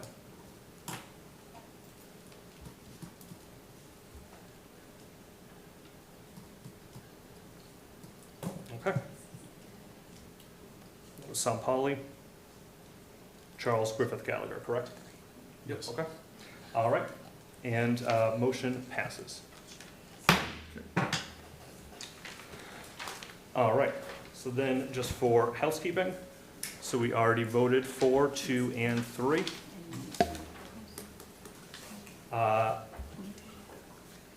We'll entertain a motion then to amend the agenda to strike discussion action items B and C. Motion to strike action items B and C. Is there a second? Second. Discussion deliberation? All right, online. No. Okay, all those in favor, please say aye. Oh, roll call, thank you very much, virtual. Polly? Yes. O'Sullivan? Yes. McNeil? Yes. Charles? Yes. Griffith? Yes. Gallagher? Yes. Callahan, yes. Thank you very much. All right, motion passes. So now jump to discussion action item, revised 2024-2025 school calendar.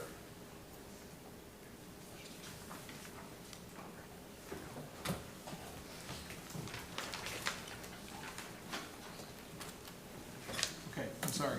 Nope, that's all right. Are we at the next So, D? Are we at? D, revised Okay. school calendar. All right. All right. I need to just grab my packet because I have the voting document in there. I'm gonna take my whole setup. It's probably gonna be a. No, this is you. Oh. Thank you. Yeah, it's okay. All right.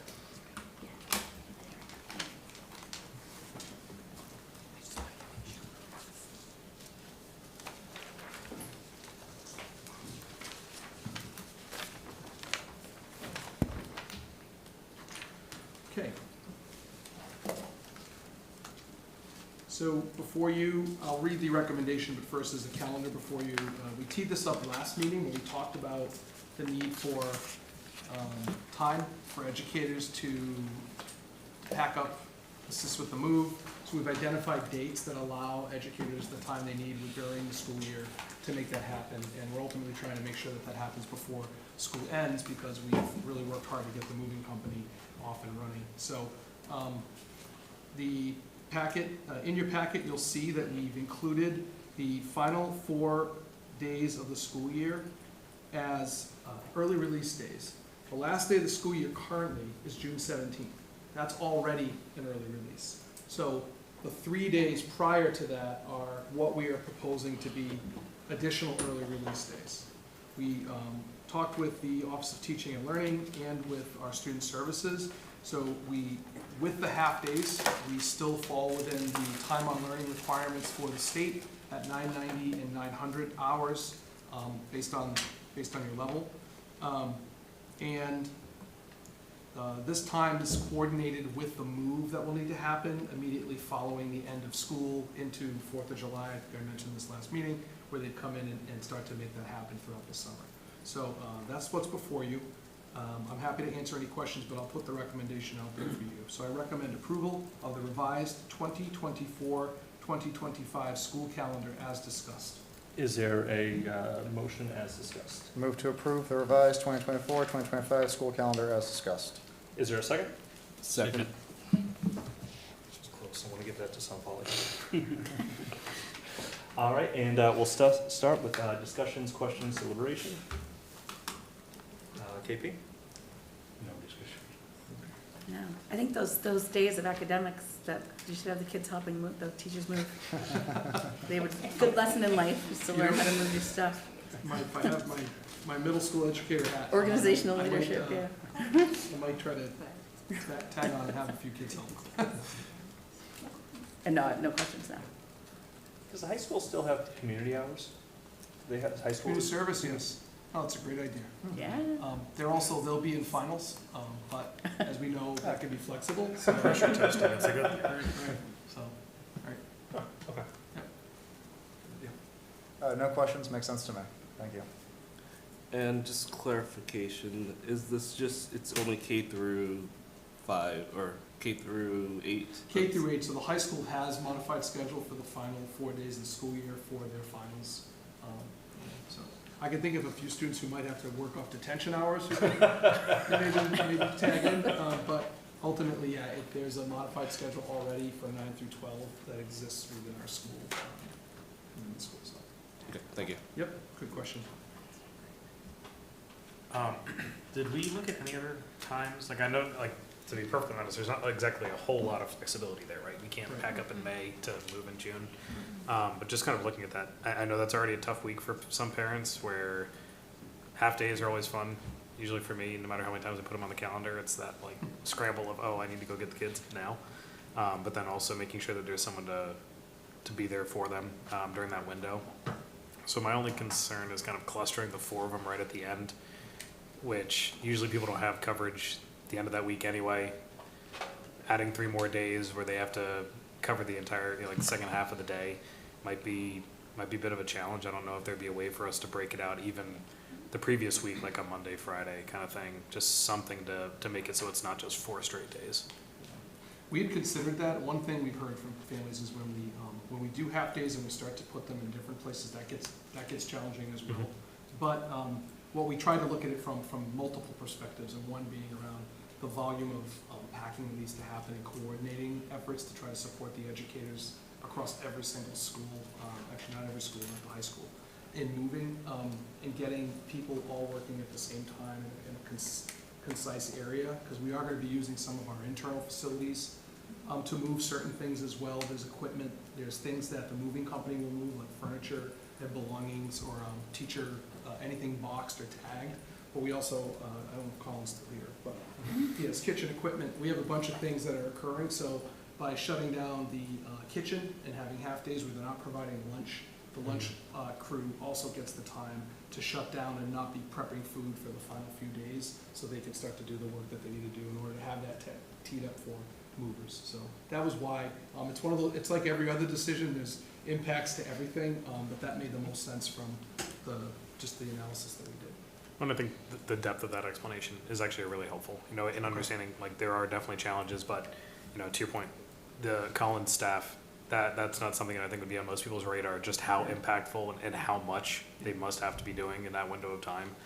So really kind of having that consistency, like 4 straight days, kind of right at the end of the year is good.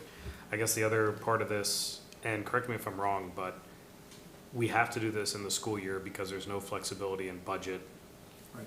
to go over. Because the override failed, as we had mentioned kind of during that process, it wouldn't stop this process, but it would potentially make it more challenging for families involved.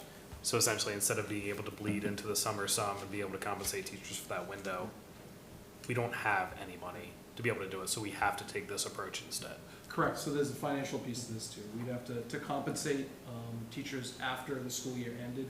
You'd have to have commitment, and those who couldn't come in the summer, even if we had compensation, we'd end up with a situation where if everyone's not provided the same time in the same window, and one room, your room's packed, but Al's is waiting for the summer when he's gonna come back and maybe be compensated, even if we set a window, it just creates a problem where the movers are looking to walk in on that July 7th date and just turn and burn and make it happen. So there's a coordination, there's a compensation piece, and it made sense to do it, and then obviously for the logistical piece that we talked about. So those are all good considerations, but. Well, and I appreciate Just your very answers to clear. them. I think, Sure. again, that's the important part for the community to recognize, is that we did take these considerations. You know, we are trying to think of what we can do.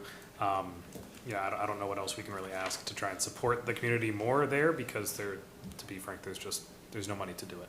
Right.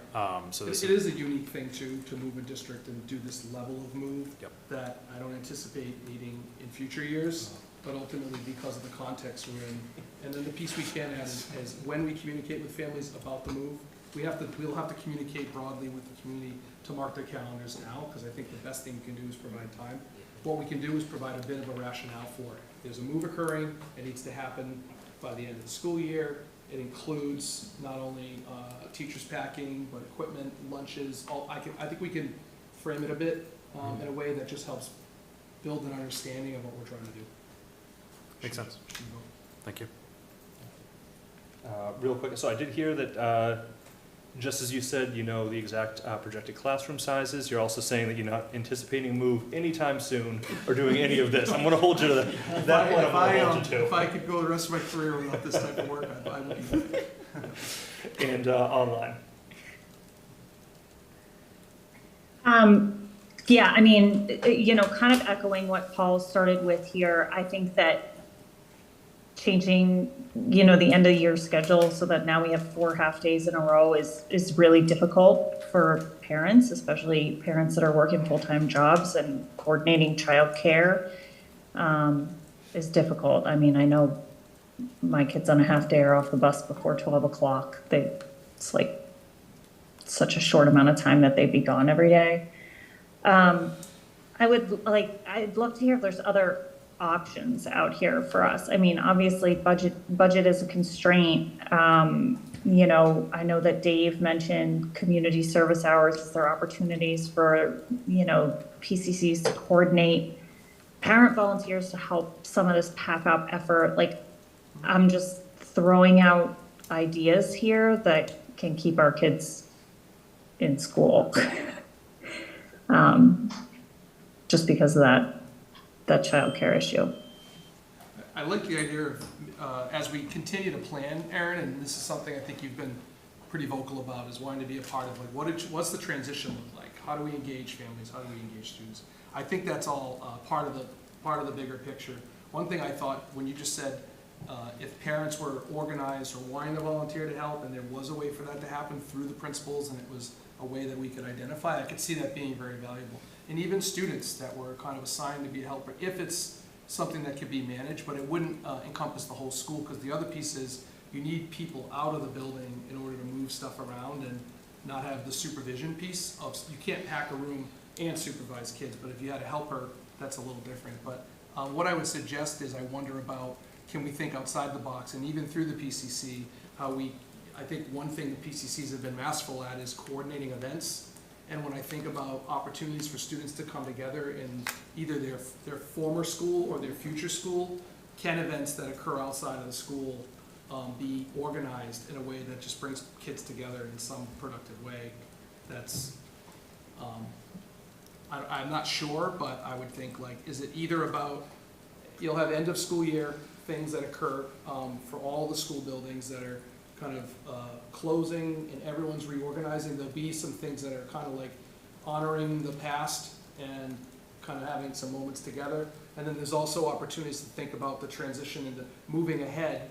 Is there any way to get some of the students who are going to be in the same schools together, kind of a sneak peek before you hit the summer, bring the anxiety down, where there's some social opportunities. So I don't have those laid out. This is just me brainstorming, but in these half days, could there be things that are structured or set up events like through the PCC, things like that that could be done. That's just a thought.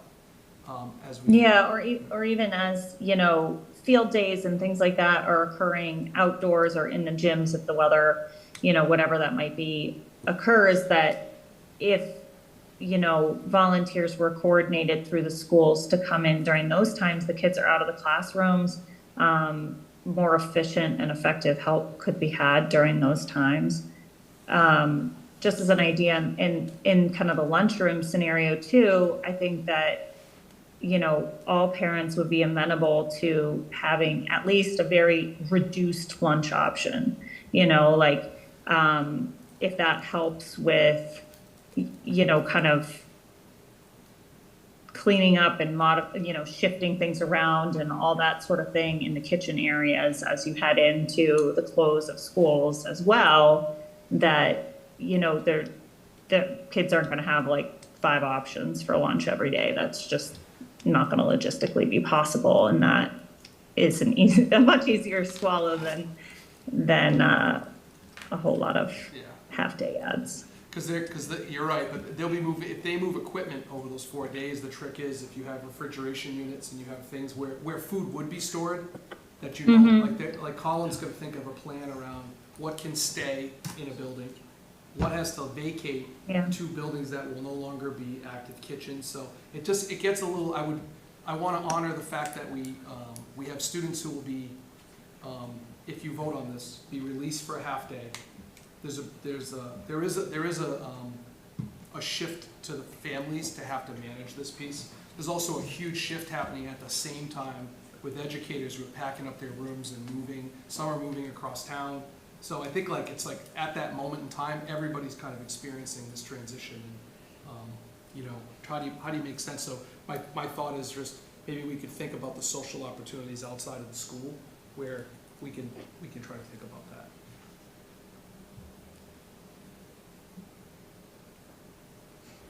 Anything else for me? And so, kind of, just a couple of, actually, kind of questions. One, something along that lines, like what else can be done? If this is voted and approved upon, we kind of like right away maybe contact like Solutions and seeing if there's any opportunity for them to kind of expand. But also, I'm curious if, you know, I would imagine a lot of like the private ones, like the elementary, Big Y, and they probably run off of our normal calendar. You know, if it might be worthwhile, and one of us even can kind of go and reach out to those folks, just to kind of let them know we do have now, you know, they might have this calendar where they've already kind of provided, yes. you know, this, Yep. they know the pickups, the drop-offs, when they're going to anticipate, you know, kids having kiddos. But now we kind of added in these extra half days. One, just for them to kind of accommodate their existing kind of clientele, but also they, in that same fashion, you know, Aaron's kind of mentioned, like, you know, maybe they can kind of go and expand as well. Yep. Just to kind of continue to create some, just ease that burden on some of those families. As now we kind of have those extra half days. Yep, so. Okay. Any other discussion? Questions, comments? Just one. Just wanted to check and see about, so we do actually have one other half day in June, I think on the 9th. Is that something we could possibly rotate off to kind of have that block, or is this, do we have like development in the afternoon? It's a contractual obligation. That's a perfect answer. Okay, great, I'm all set. All right. No other questions, comments? Vote will. Oh, please. Sorry. I just feel like if there's any opportunity here to kind of table this for one more meeting and see whether there's another option to move forward packing up, I feel like this is just, again, another kind of burden to fall on mostly the elementary families. If their kiddos they're now being sent home half day for 4 additional days beyond what, you know, families have already planned around in a normal year. There's like 15 half days. It's a lot. And obviously, you know, all of the professional development opportunities and everything else is so important, and families can plan for that far in advance, and everybody makes it work. Reminder to anybody who doesn't know there's a half day Friday. But adding 3 additional at the end of the year is a big ask. So I would love for an option to consider, to look for some other potential options before we move forward with this. Okay. Lucas, did you want to comment first, but then otherwise we can kind of entertain I can empathize with what Aaron's saying. I think we proposed this knowing, and I want to acknowledge the shuffle and shift this has for families. And the hope in doing it now, at the very least, was not to try to spring this on families in May or June. But I do recognize that. I think Aaron brings up a good point. I think there are a lot of families out there, particularly with younger children, that this will be more of an impact than if you have an older student who maybe is in middle school and can find, more independent. That said, it's like we're in the midst of a once in a 2-decade move that's requiring K-8 schools. It's not one school shifting, it's all. So that's why it was just trying to coordinate these half days, which we normally would never stack half days, but we normally would never close, 5 elementaries and 3 middles and turn them into 4 and 1. So it's just, it was like a trade-off of, I can acknowledge the impact and say that I don't love it for anyone, particularly our parents and our families, but, you know, there are a lot of shifts, and throughout this whole time, and through this transition, there are burdens being shifted to different groups at different times, and, you know, I respect what Erin is saying around this, and I would love to see us maybe even think about how can we channel some of the concerns, and how can we, if we know that these are the days, and we know that those are half days, are there options that we can start to look at or build out that are available within our community to have students be able to attend? But I do get it that these are all logistical things and require supervision, require someone to facilitate. It's just that I'm trying to just think about having the educators available and present to pack, so that when they leave on the last day of school, they are completely packed, so that we don't end up in a backlog situation where the movers who are contracted to come after the school year ends are showing up to not having it packed in the way that it should be. So it's like this is, you know, another decision out there that has huge impact. So Erin, I hear you. I understand what you're saying, but we put it that way because of the equipment and the students and the packing that we have to have as town. So Aaron, right now, you have the floor if you wanted to make a motion. This is not my area of expertise, so guide me here, Dave. I would make a motion to Table this for decision. one meeting as we look into other potential options. Okay. Does that work? Perfect. Is there a second? Second. All right, so then, kind of questions? It's because of your budgeting that we are stuck in this position. It's because we're an under-resourced school district. It's just because of the failure of this town to respect the school system and the superintendent's recommended budget every year. So I feel bad for you that you get put in this position all the time. Not from like Erin, I'm just saying like in general, the amount of like blowback you get, just like It's like Erin goes off camera. I know. Erin speaking for the people who may not even realize how grossly underfunded we are, that we have to like give 4 half days in a row just to be able to like move schools to redistrict to make things like, to create some economies of scale for our district. It's just, it's absurd. Please come to the meeting tomorrow night when we talk about budget and get involved, because this shouldn't be happening. We have an amazing town with huge resources available. So, yeah, sorry. I do separately agree with Ruth Ann. I know you do. I know you do. It's just like, get more creative. So, thanks. Is there an issue with delaying this particular? Could we I not teed contact- it up last meeting, and Yep. so that it was out there and you had time. I put it on the agenda tonight, hoping that you would take a vote on it. And it's like, I'm in this situation where with most of these things, decisions have to be made, because I have there are other decisions that all trickle out as a result of decisions that are put before you. I wouldn't ask you to ever make a decision on something that wasn't in your purview, but I respect your authority to also make the decisions that are. Calendar is one of them. You approved last year, so we're putting it out there transparently to adjust.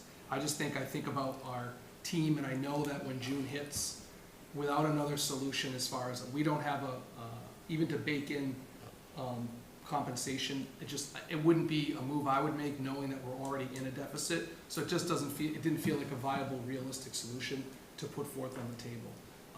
Like I said, this is not a pattern that I want to repeat as far as having the half-day stack, but trying to get coordination of our teachers to be able to pack, and our facilities, and our cafeteria staff, and all the other folks that work with equipment, custodial staff.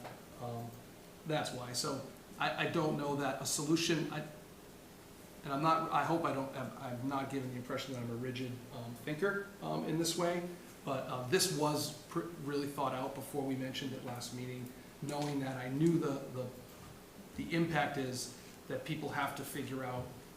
I think, I don't know how many months we have. 8. 8 months to figure out, but I also think we can help with, and I want to restate what I shared. We have the opportunity to figure out what are some solutions that could be used to help with those half days for students to either come together or meet somewhere, or there's so many things that you guys have done in the past when I think about the air park, like there's different things that could be looked at and leveraged. It's just in the building is really difficult, so I just think coordinating that. So I understand where, once again, Aaron, I understand where you're coming from. This was just put forth in the most thoughtful way we could so that we could provide the time that we need to do a monumental task of moving a lot of stuff and having it prepped. May I share one more Sure. consideration, just as because I agree with Aaron, this is, as a parent too, with kids, it's, a full-time working mom, it's challenging, so I don't discount that.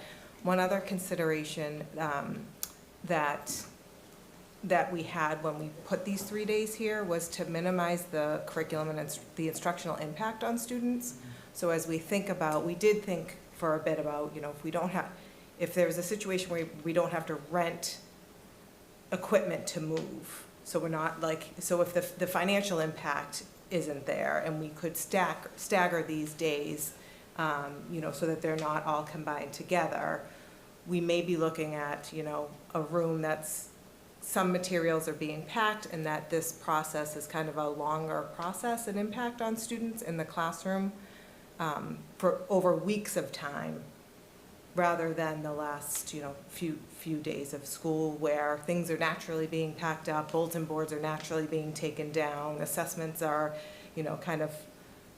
these are, the days where they're, to your point of field trips and field days and things like that. So we did try to minimize the impact on, instructional time in front of students by putting them on the calendar in this way, though understanding the perspective of those 4 days in a row are an impact to families.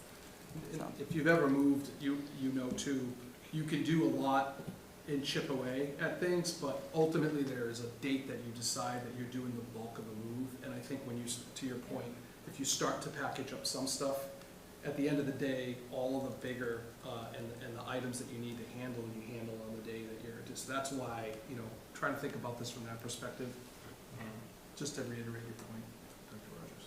Thanks. Aaron, I totally appreciate everything you're saying, and it makes a lot of sense in terms of the hardship for parents. I think personally, what would make the most sense to me though is to have this voted on tonight so that we have the certainty of when the date is, and then we use the next 8 months to figure out those solutions. I don't think we necessarily need to delay the vote before we figure out the solutions. I think we can kind of start working on those proactively and can consider that, and while we have the certainty of a date, and then maybe say come January, February, if we really think we need to change the calendar, we can always do it again. So I think having the certainty now of the timeline laid out is beneficial, and we can still work towards those solutions. No comment. Would we be able to have solutions coverage on those days? So Solutions would modify their schedule to a half day. So they would do what they would do on a half day, I believe. I had a brief conversation with Mrs. Gay.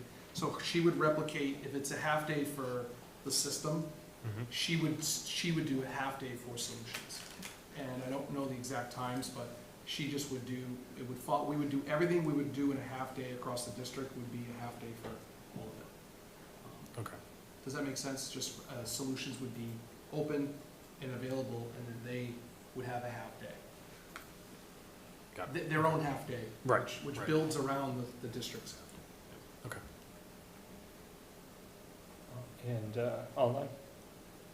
Yeah, I mean, that makes sense for Solutions, but I know that at least at Keller, Solutions capacity is a huge issue. It's like such a small number of people that got into Solutions at Keller because they didn't have the capacity to extend it. Families that the day enrollment, opened up, logged on immediately, and it was already full. So there's certainly a number of families with working parents that do go to Solutions, but that's not an all-encompassing number. I know that in the past, Lifelong Learning has, kind of indicated that there were capacity issues at Keller, both staffing wise and just at the location, as far as like what uses were also being had in the building and how many kids they could accommodate. So I don't know if there's opportunities here to expand that beyond the kids that are normally offered or have gotten into the Solutions program, but at least at Keller, I know that that is a very small percentage of the families that actually tried to get into Solutions. I think it's the same at Kennedy. I was answering, just to be clear, my answer to you was based on whoever's currently in, like whatever that June half-day is for Solutions, it would look like that for those days. Oh, I get it. I think that's why what Aaron's saying is so much more kind of important Right. is that question, because I wasn't saying that we would expand Solutions, I was saying we would, but I get the, and I'm aware, because Aaron has advocated around this issue that we've had within the district on behalf of families around that. Which Mrs. Gay has been brought into the conversations around transition planning, and how do we look at the model next year, and are there opportunities, so there's more to come on that. All good? Okay, so, at this point then, vote will come on the motion again, so, right now, it's to table, the discussion until the following, meeting, until the next, school committee meeting. So a yes vote tables it, no vote just brings it right back to the motion as it stands, which would then be to kind of vote on this calendar. So we'll do roll call, Sampali, Yes. O'Sullivan, No. McNeil, No. Charles, No. Griffith, yes. Gallagher, Yes, Callahan, no. All right, so just a motion to table did not pass, so again, we're kind of right back to the motion to recommend approval of the revised 2024-25 school calendar as discussed. Just to kind of piggyback on what a colleague had said, Aaron directly, yeah, it's definitely, there's, I personally, want to make sure that we can definitively alert, all the families of, specific dates and begin kind of working out some solutions with this. So just kind of where I'm kind of coming from. But, so right now, again, kind of right back to, I want to see if there's any other discussion. Okay, so then, back to the motion as it stands, recommend approval of the revised 2024-25 school calendar as discussed. Again, roll call vote, Sampali, No. O'Sullivan, Yes. McNeil, Yes. Charles, Yes. Griffith, Yes. Gallagher, no, Callahan, yes, motion passes. Thank you. All right, thank you all very much. So we will communicate with the community. We'll explain a bit of the reasoning for why these dates were picked. We'll also notify Solutions Elementary, YMCA, different groups. We'll put it on our website. And then as a point of reference from what Ms. Gallagher mentioned was around, with this being the decision, what types of opportunities are there for student and parent either support, but also opportunities for students with it being a half day and having the 3 additional, with totaling 4 at the end of the year. What can be done to try to help with that situation? Okay, Okay? perfect. Thank you very much.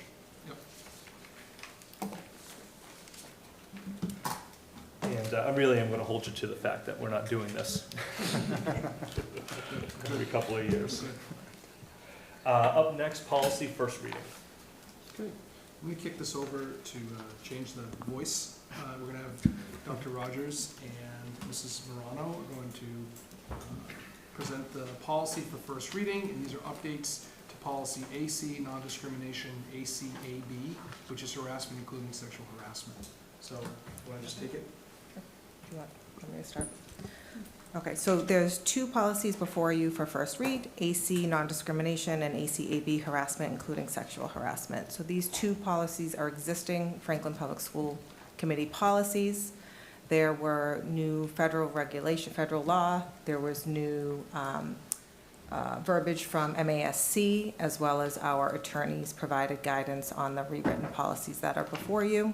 And I think Mrs. Morano can go into a little bit of detail over what some of the adjustments to these policies are, but I would just stress that these policies are before you because of changes in federal law that we're required to implement to some degree. So, but we can walk you through some of these adjustments. Sure. As Dr. Rogers said, these policies were recommended by our attorneys with the new Title IX regulations that went into effect on August 1st. So you'll see these two policies that we already had existing with some modifications.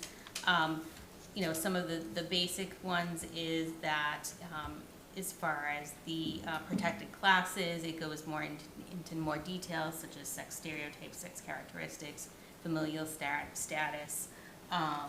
It also talks about, it kind of expands on what race includes and race traits includes, to expand on that as well. I'd be happy to take any further questions. Thank you very much. All right, open the floor to any kind of questions. No questions. No questions? And online? No. Okay. I recommend moving the following policies to second reading as discussed. AC, non-discrimination, ACAB, harassment, including sexual harassment. All right. Is there a motion? I move to move policies AC, non-discrimination, and ACAB, harassment, including sexual harassment, to a second reading as discussed. Is there a second? Second? Any discussion, questions? Online? Okay. No. All right. Then vote will come on a motion. Roll call, Sampali, Yes. O'Sullivan, Yes. McNeil, Yes. Charles, Yes. Griffith, Yes. Gallagher, Yes. Callahan, yes. All right, thank you very much. We'll see you that next meeting. Up next, we got superintendent goals.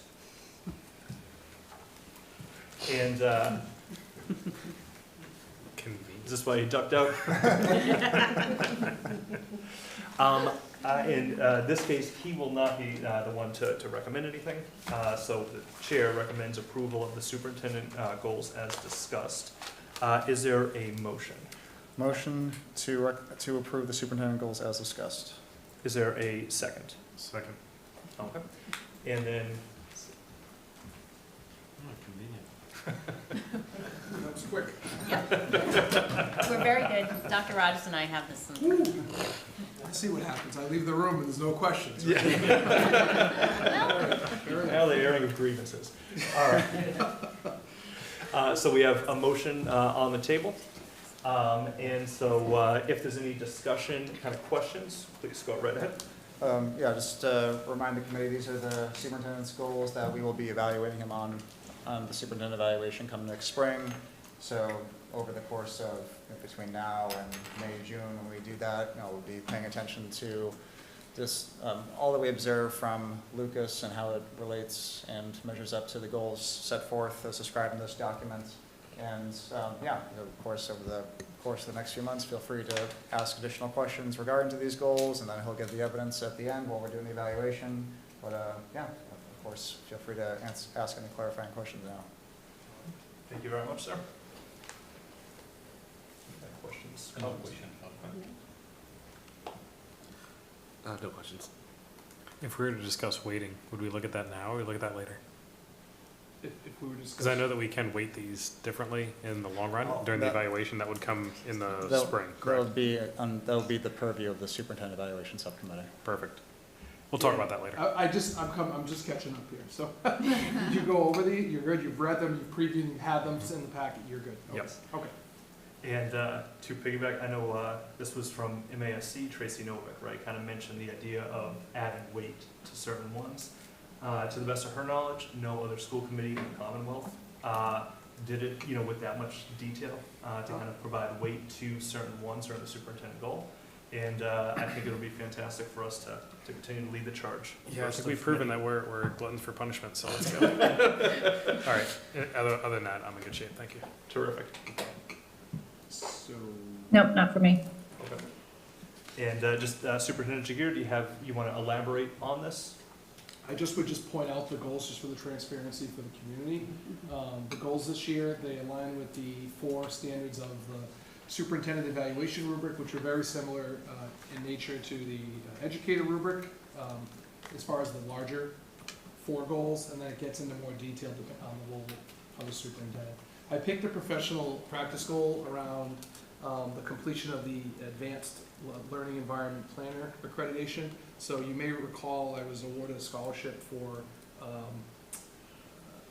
the ability to participate in it's called ALEP, which is basically looking at learning environments planners. It's an accreditation. Typically architects get. I was invited as a superintendent to become involved in this particular work, and I'm just learning a ton around what we're actually living, which is one of the goals, which is around reorganization, educational visioning, and basically learning environments for students. So I felt like it was appropriate as a professional learning. It's an area where I'm learning professionally as the first goal. This, you may remember, was my new superintendent induction program, was the previous professional goal, which was an area. I'm still in that, but I changed it up this year just because I'm looking at the actual work. I laid out the courses and the modules that I'll be taking. The second goal is a continuation of a goal that I had last year, which was around enhancing instructional practices through universal design for learning. That was the second goal last year. We're continuing with that work. Dr. Rogers, Mrs. Morano, their teams, our teams across the district, and it's about supporting the work that occurs within this goal area. And I've laid out the process, the benchmarks, and the outcomes for you to review, and as Mr.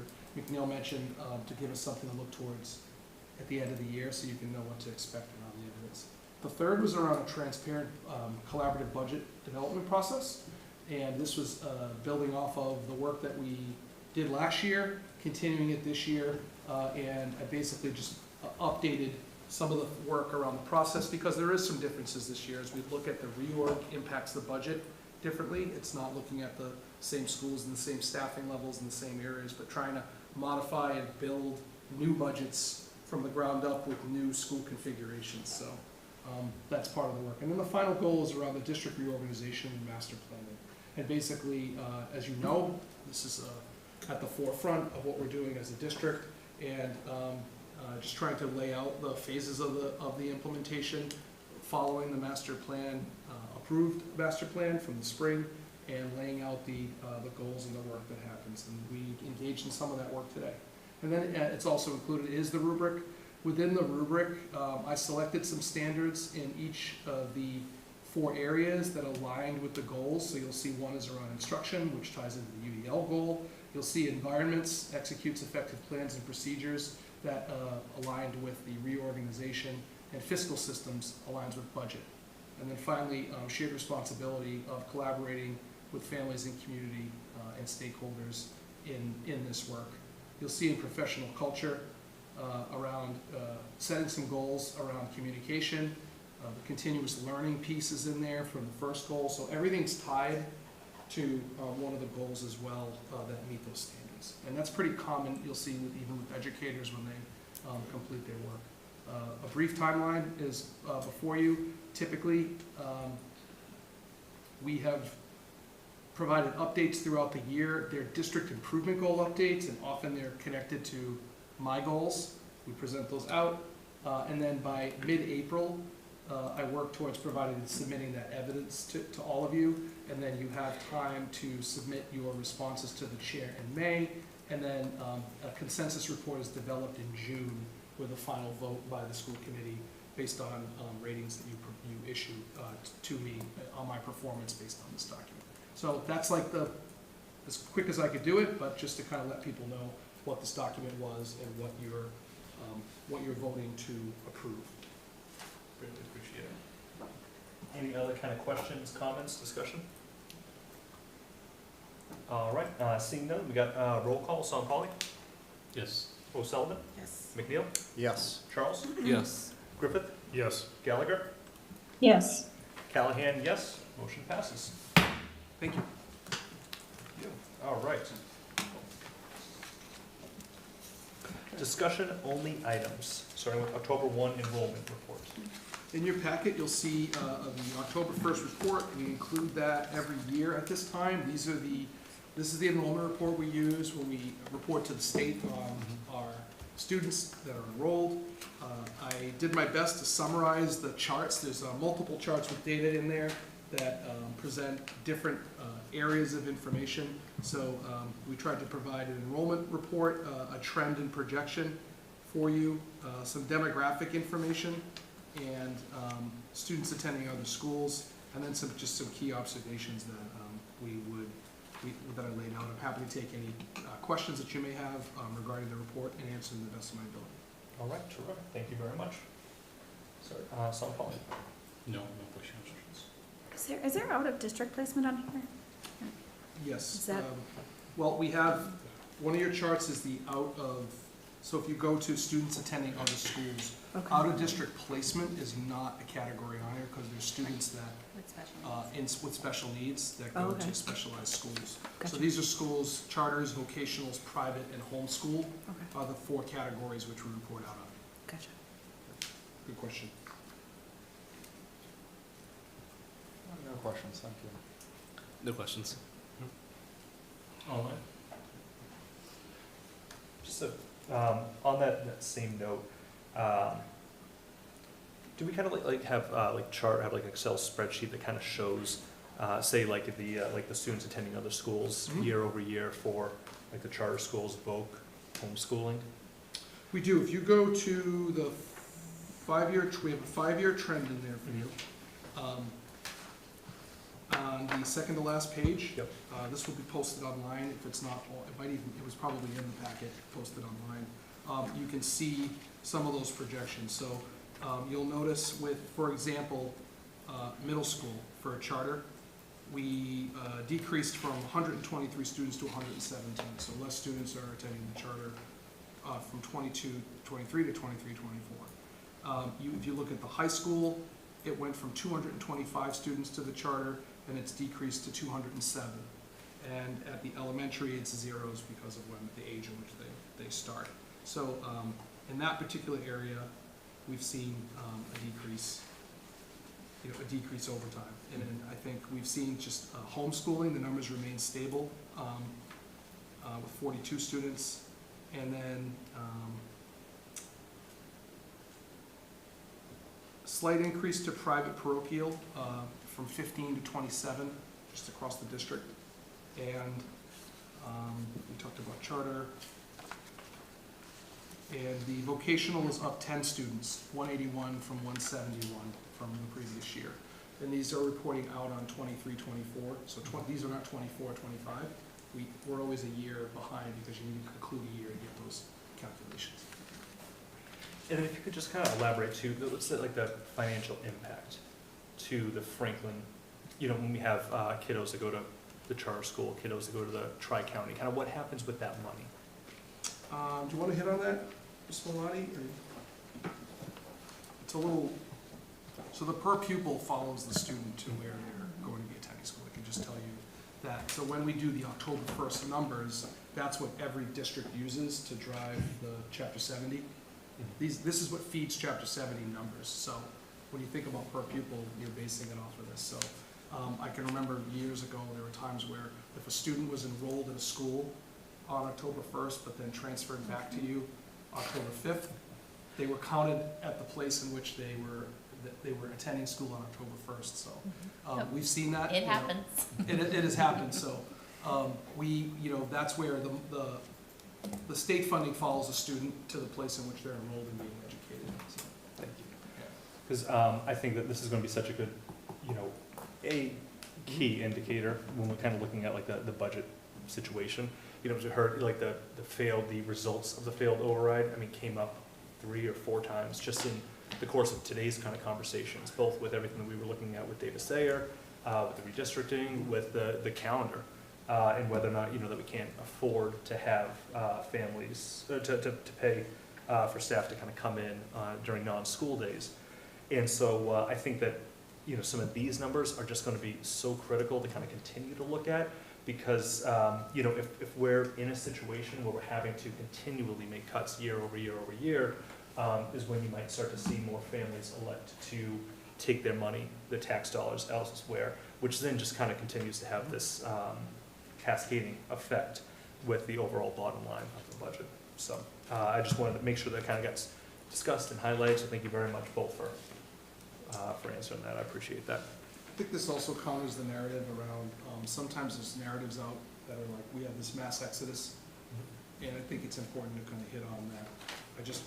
This document has data in it for everyone to look at, but, there's not, there's less students at the middle and high school heading to charter now. Now, with the new school build, I think just like when we built the new Franklin High, I think there's the new school factor that we'll deal with across that bridge, but just as a point of comment, as you look at the numbers, homeschools stayed the same, and seen a slight increase in private, out-of-state private, and in-state private is up at the elementary level, like 4 students. So I just think it's relative. There are some increases and decreases. I wouldn't hang our hat on where we see small decreases and call them anything more than that, but I also wouldn't say it the opposite way and say those pieces. So we continue to monitor this. Anyone who knows me, I always have our attendance sheet in there, and I'm kind of just monitoring each. My secretary knows to have that ready for me to look at weekly, just so I can get a sense of kind of who's in and who's out. There are shifts that occur throughout the year, but this report's good because I think it's like a point in time. So later on, when we have discussions, I have referred back to this October 1st report in a few scenarios throughout the budget process as we look ahead. Thank you very much. Sure. Any other? Just one quick thing. In how we're presenting this, if I could just ask, especially for some of our small numbers, so like one example that is kind of sticking out is like the 504 plans. That's a 17% increase in, year to year. I want to make sure, because I think sometimes people focus on, 6% to 7%, that's just 1%. Right, It's but not, it's like, it's really, especially for some programs, and you comment on it well here, the schools are providing a lot more resources to students. We're doing it, basically, we've been kind of quietly seeing ramp ups. But if you think about, kind of the overall trends that we're seeing, I want to make sure that we're capturing that in better numbers. Because like 1%, great, that's going to be hard, especially if we go to budget and say 1% increase in 504s. Well, it doesn't sound like much, but if it's an increase of 1%, well, now it's 17% higher than it was last year. So when we have we have budgets associated with that that are up 15%, we're still not quite covering the overall need shift. Right. So I want to make sure that we're kind of doing the apples to apples comparisons there. Awesome. That's good feedback. Because you are right, and that's where services come into play.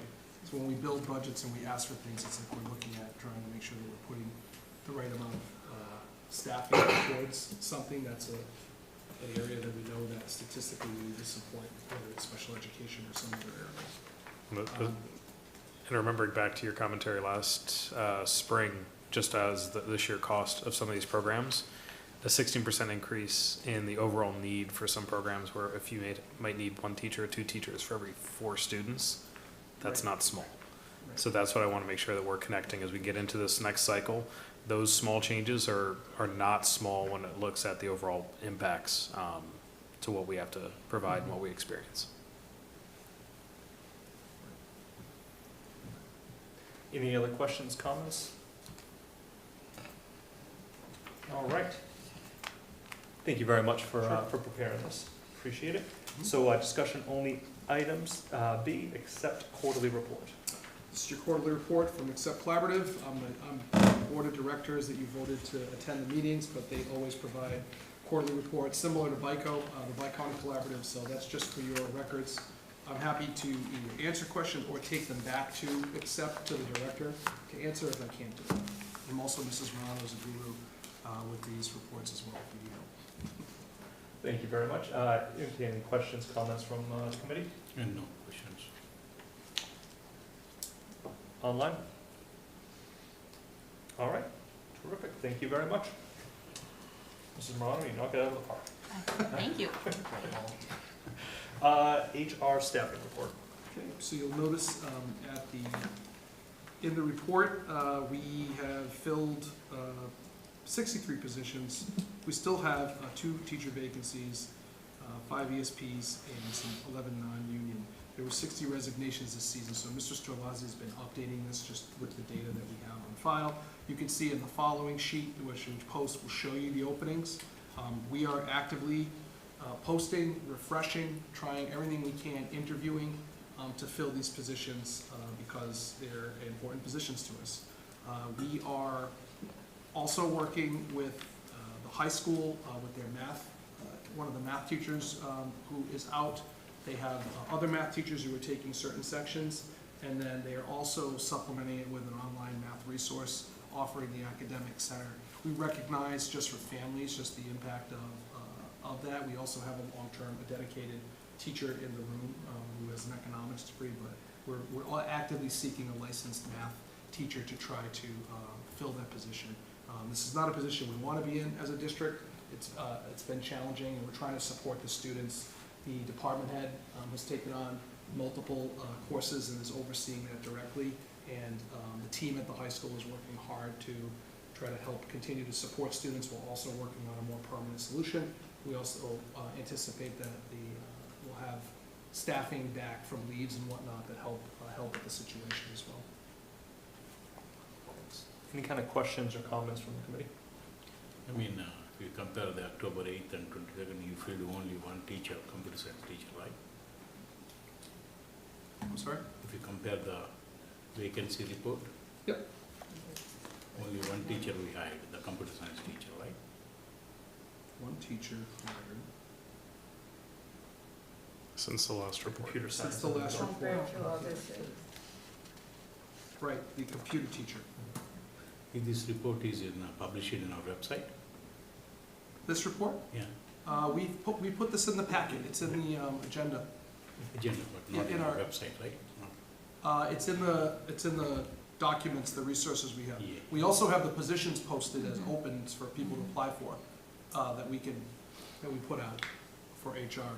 We should probably use the app to push out our openings again, just so parents and people can see. The teacher, the principal and the associate principal I spoke to today to do a check-in on this, and they mentioned also trying to enlist the community to put out there, is there anyone out there? And I've reached out to a few folks that I know that are retired math teachers to see if we can get someone to come in and fill in, so.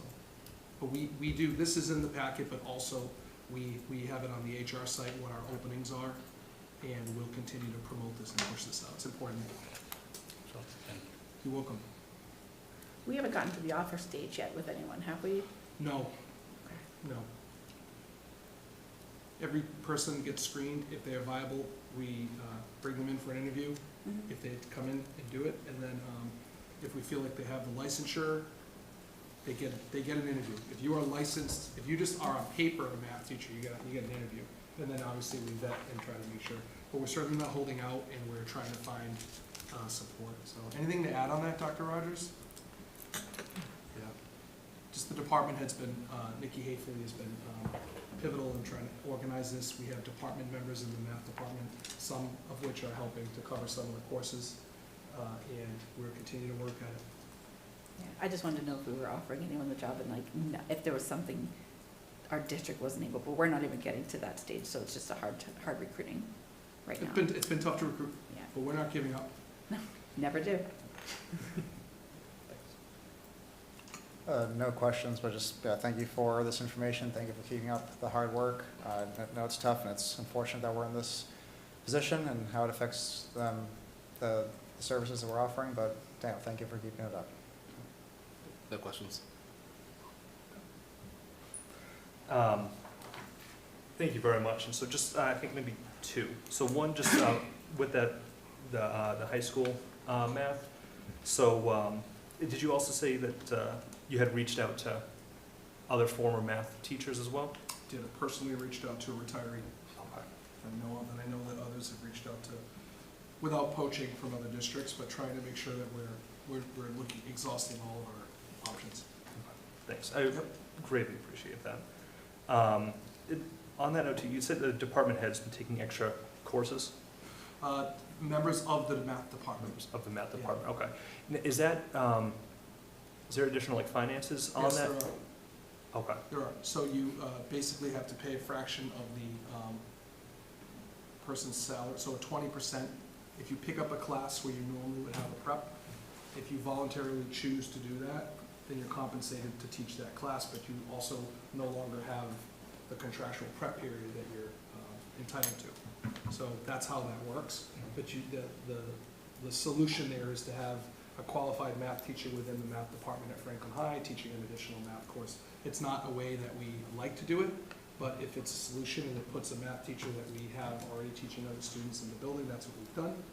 But that comes at a cost. So when we think about, cuts and accordion, I think these are impacts. And we talked about them throughout the winter, throughout the spring, and we are living it now. So those are conversations I have pretty regularly.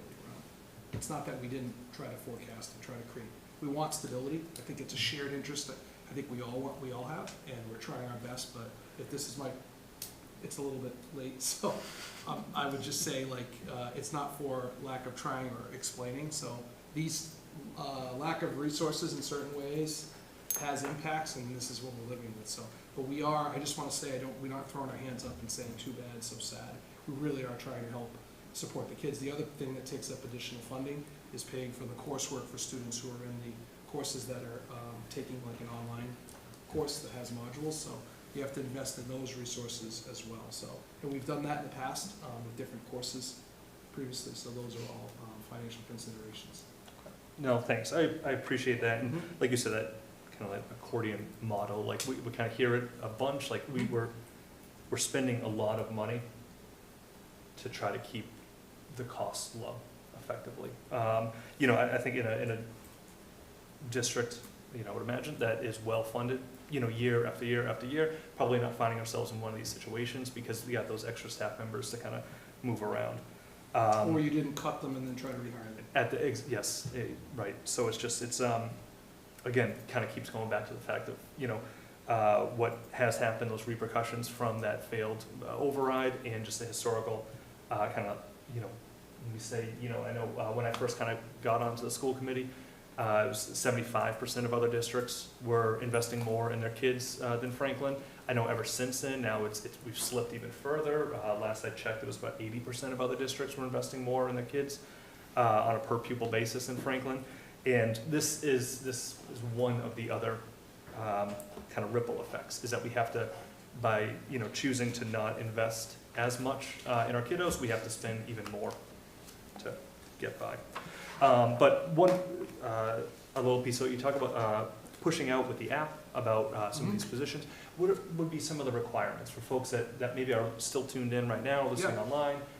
Is it master's level, or are we kind of looking at? You would need a math license, and I think for these particular courses, Dr. Rogers, you want to hit on that? Yeah, so we would be looking for someone with a bachelor's degree and licensed in Massachusetts with either an emergency license, an initial license, or a professional license to teach 9-12 mathematics for that particular position. Okay, perfect. Thank you very much. And then what about some of these other positions that we kind of have open as well? I mean, does it kind of run the gambit? If you have a bachelor's, you can apply for your initial license. You have to take the tests that are required. You have to have taken some coursework, obviously, in these areas. But I'm just thinking about the other positions that we have. The teaching positions require licensure. You need to be licensed to be a teacher. The special education, same thing. You need to be licensed in those areas.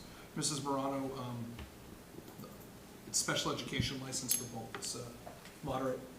Moderate disabilities, correct. Right. Moderate disabilities, and those are high school. That's two high school positions. Other positions that you see here are ESPs, do not require. We used to require bachelors a long time ago, I think, Yes. at one point, but we don't require that now. We do provide on-the-job training. We work closely with our, student services department and the principals at each of the schools to try to help support, and anyone who's interested in those positions should reach out. So we'll put it out through the app with a link where people can see, they can read the qualifications, and I can tell you 3 or 4 people that I've spoken to didn't think that they were qualified, and then it was after I had a conversation and just talked through their experience and saw what they brought, that they are now, I can think of 2 that are working for us.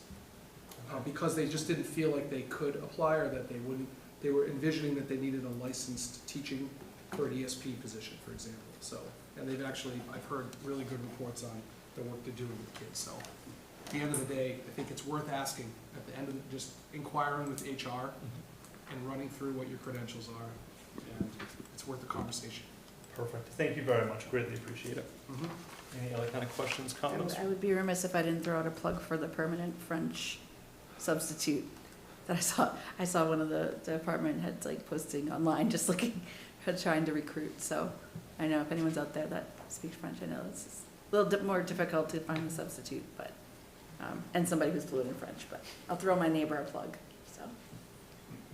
Thank you. All right.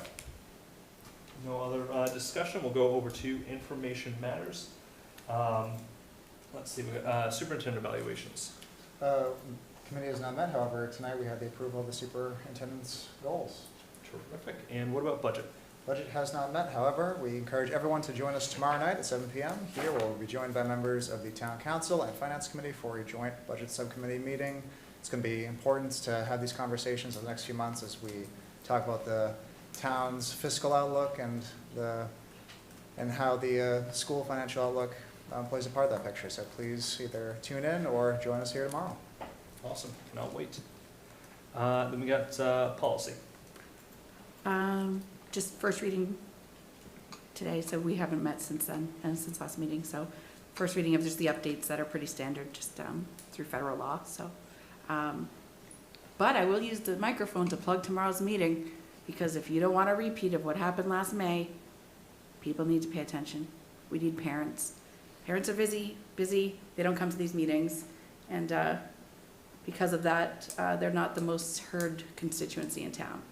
So if you want less turnover, less stress, less half days at the end of the year, less stressed district, happier educators, home values skyrocketing, then come tomorrow night and see how to fix this. Sorry, I know it's not my purview. No. What am I gonna do? I feel like this point is just about everybody's purview. Yes. All right, how about joint PCC? So JPCC, we had met on the 15th. It was a very, very productive conversation. We had probably 30 plus members of the PCC from all levels. Really the intent was to come together. We had really 4 topics to talk about: what's being done from an events standpoint, communications standpoint, and they're doing a lot of really great things. They're still doing their community events such as their spirit wear sales. They're doing their fundraising, which for those that think that the fundraising is just for this year, it's not. It's for future years, and then also that the funds will follow the children. So the things that they're doing is not in vain. It does go still to benefit your child's enrichment over time. But a lot of great stuff. Dining out, sports nights, school spirit events, you name it. We also talked about how the boundary lines impacted the district, or the PCCs, and in the middle level it's a lot easier because they all are coming together, whereas in the others, the lower level, they have split. So kind of talk through like who's going where and what the current body looks like if they were north and south today. We had a really, really deep discussion around the future structure of the PCCs. So they are leaving the meeting to get together as a whole, just to talk through, what does that structure look like, and we'll come back our next meeting to talk through like what they've come through and like options to think through. We also talked about the funding, and one thing that was a consensus was that the funding follows the children. So however it gets divvied up, that funding gets split that way. So 50% of the kids go from Keller from north to south, 50% of the funds get split that way. So really easy. It just now comes down to the board structure next. We had some other considerations as well that we talked through, just sort of such as like communication and whatnot. But once again, really, really great productive meeting. But the intent was for us to come together, talk, and then be able to start those connections to do the work outside of these monthly meetings, because the intent of the meetings is really just a check-in and making sure that we're moving and making some progress. So, yeah, That is- Mr. Geared, anything else you wanted to add? I think you summarized it well. Cool. And that's fantastic to hear, especially that point about the money following the students. I had heard of, we've been hearing about so much, kind of concerns and trepidation.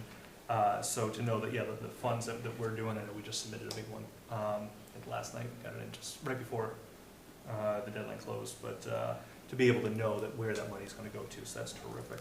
And then with that note too, with the funds following the students, just because of everything kind of we talked about with DT, Mm-hmm. so it would kind of be predicated upon where those families that we kind of made those considerations, where they go to, right? Yeah, so we know like preliminary where it was projected before, but I think at a later time we'll see at this date what students are left, where are they going, and then funds get split. Perfect, that's fantastic. One thing that just I didn't call out, so we do have another meeting next month, so it's a monthly third Tuesday of every month, so that's what, November 19th. We'll talk through what the PCCs have talked about individually, come to a consensus, because really from there we'll determine what is needed from a new board perspective. So, what does the officers look like, and then we'll get into the space of how do they replenish the board, or what are the gaps for the next year. So, big process, but it's moving along nicely. Awesome. So then we got a meeting right before Thanksgiving. Yep. We'll be able to kind of get that update. That's fantastic. Thank you very much. Yep. And I'll stick with you, community relations. That was a short meeting, but the outcome of that one was that the newsletter that we thought would be in the app is going to be delayed by this year. So next year's school year will be going through the app. Anything else that we do from a newsletter perspective will be the same way that we did last year. And we just got to figure out what we'll start to do in our content. So more to come. Okay, awesome. Thank you.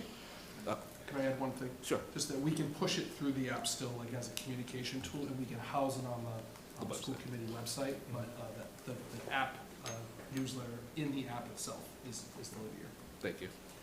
Thank you very much. Let's see, what do we got? SWAC? So I get on this one. Okay. Mental health task force? You don't need. Okay. Reorganization liaisons, Gallagher or Griffith, or both? So you can continue to review documents from Mr. Jaguar. No major comments or updates. We haven't had a chance to meet in person since our last time, but we're looking forward to another opportunity in November, and we'll be able to provide a deeper update to the community. Okay, terrific. Thank you. All right. So then, moving on, we got consent agenda. I recommend approval of the minutes from your October 8th, 2024 meeting as detailed. I recommend acceptance of a check for $1,000 from the ASMS PCC for in-house enrichment as detailed. I recommend acceptance of a check for $2,600 from the Keller PCC for field trips as detailed. I recommend approval of the student activity accounts as detailed. All right, is there a motion to approve the consent agenda as detailed? Move to approve the consent agenda as detailed. Is there a second? Second. All right. Discussion, questions? All right, seeing none, vote will come on the motion. Sampali? Yes. O'Sullivan? Yes. McNeil? Yes. Charles? Yes. Griffith? Yes. Gallagher? Yes. And Callahan, yes. All right, motion passes. Up next, citizens' comments. Are there any citizens in the audience, in person or online, who would like to make a comment on an item not in tonight's agenda and falls within the committee's purview?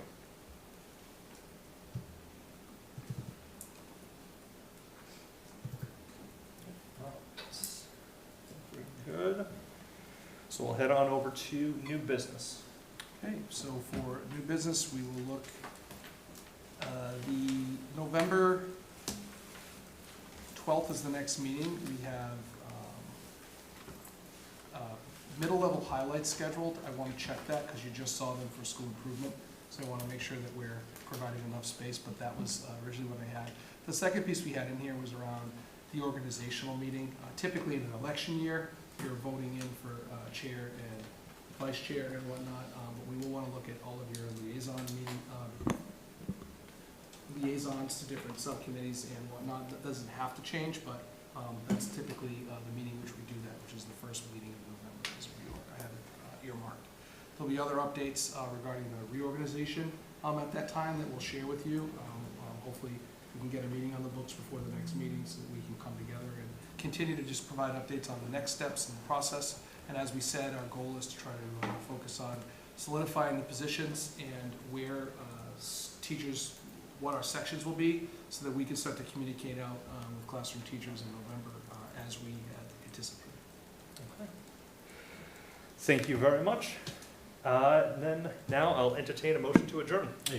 Oh, sorry, go ahead. Are we done with the traffic study in terms of music? So they are studying, the report has not been provided, but when that information is available, we'll come to you. And I would anticipate that with those recommendations, we'll have to lay out a plan of those because with those, what would the work look like? What would be the priorities and the tasks? So when we have more information on that, you can expect another presentation or an update on where that is, but we have not received the study back yet. Thank you. Yep, good question.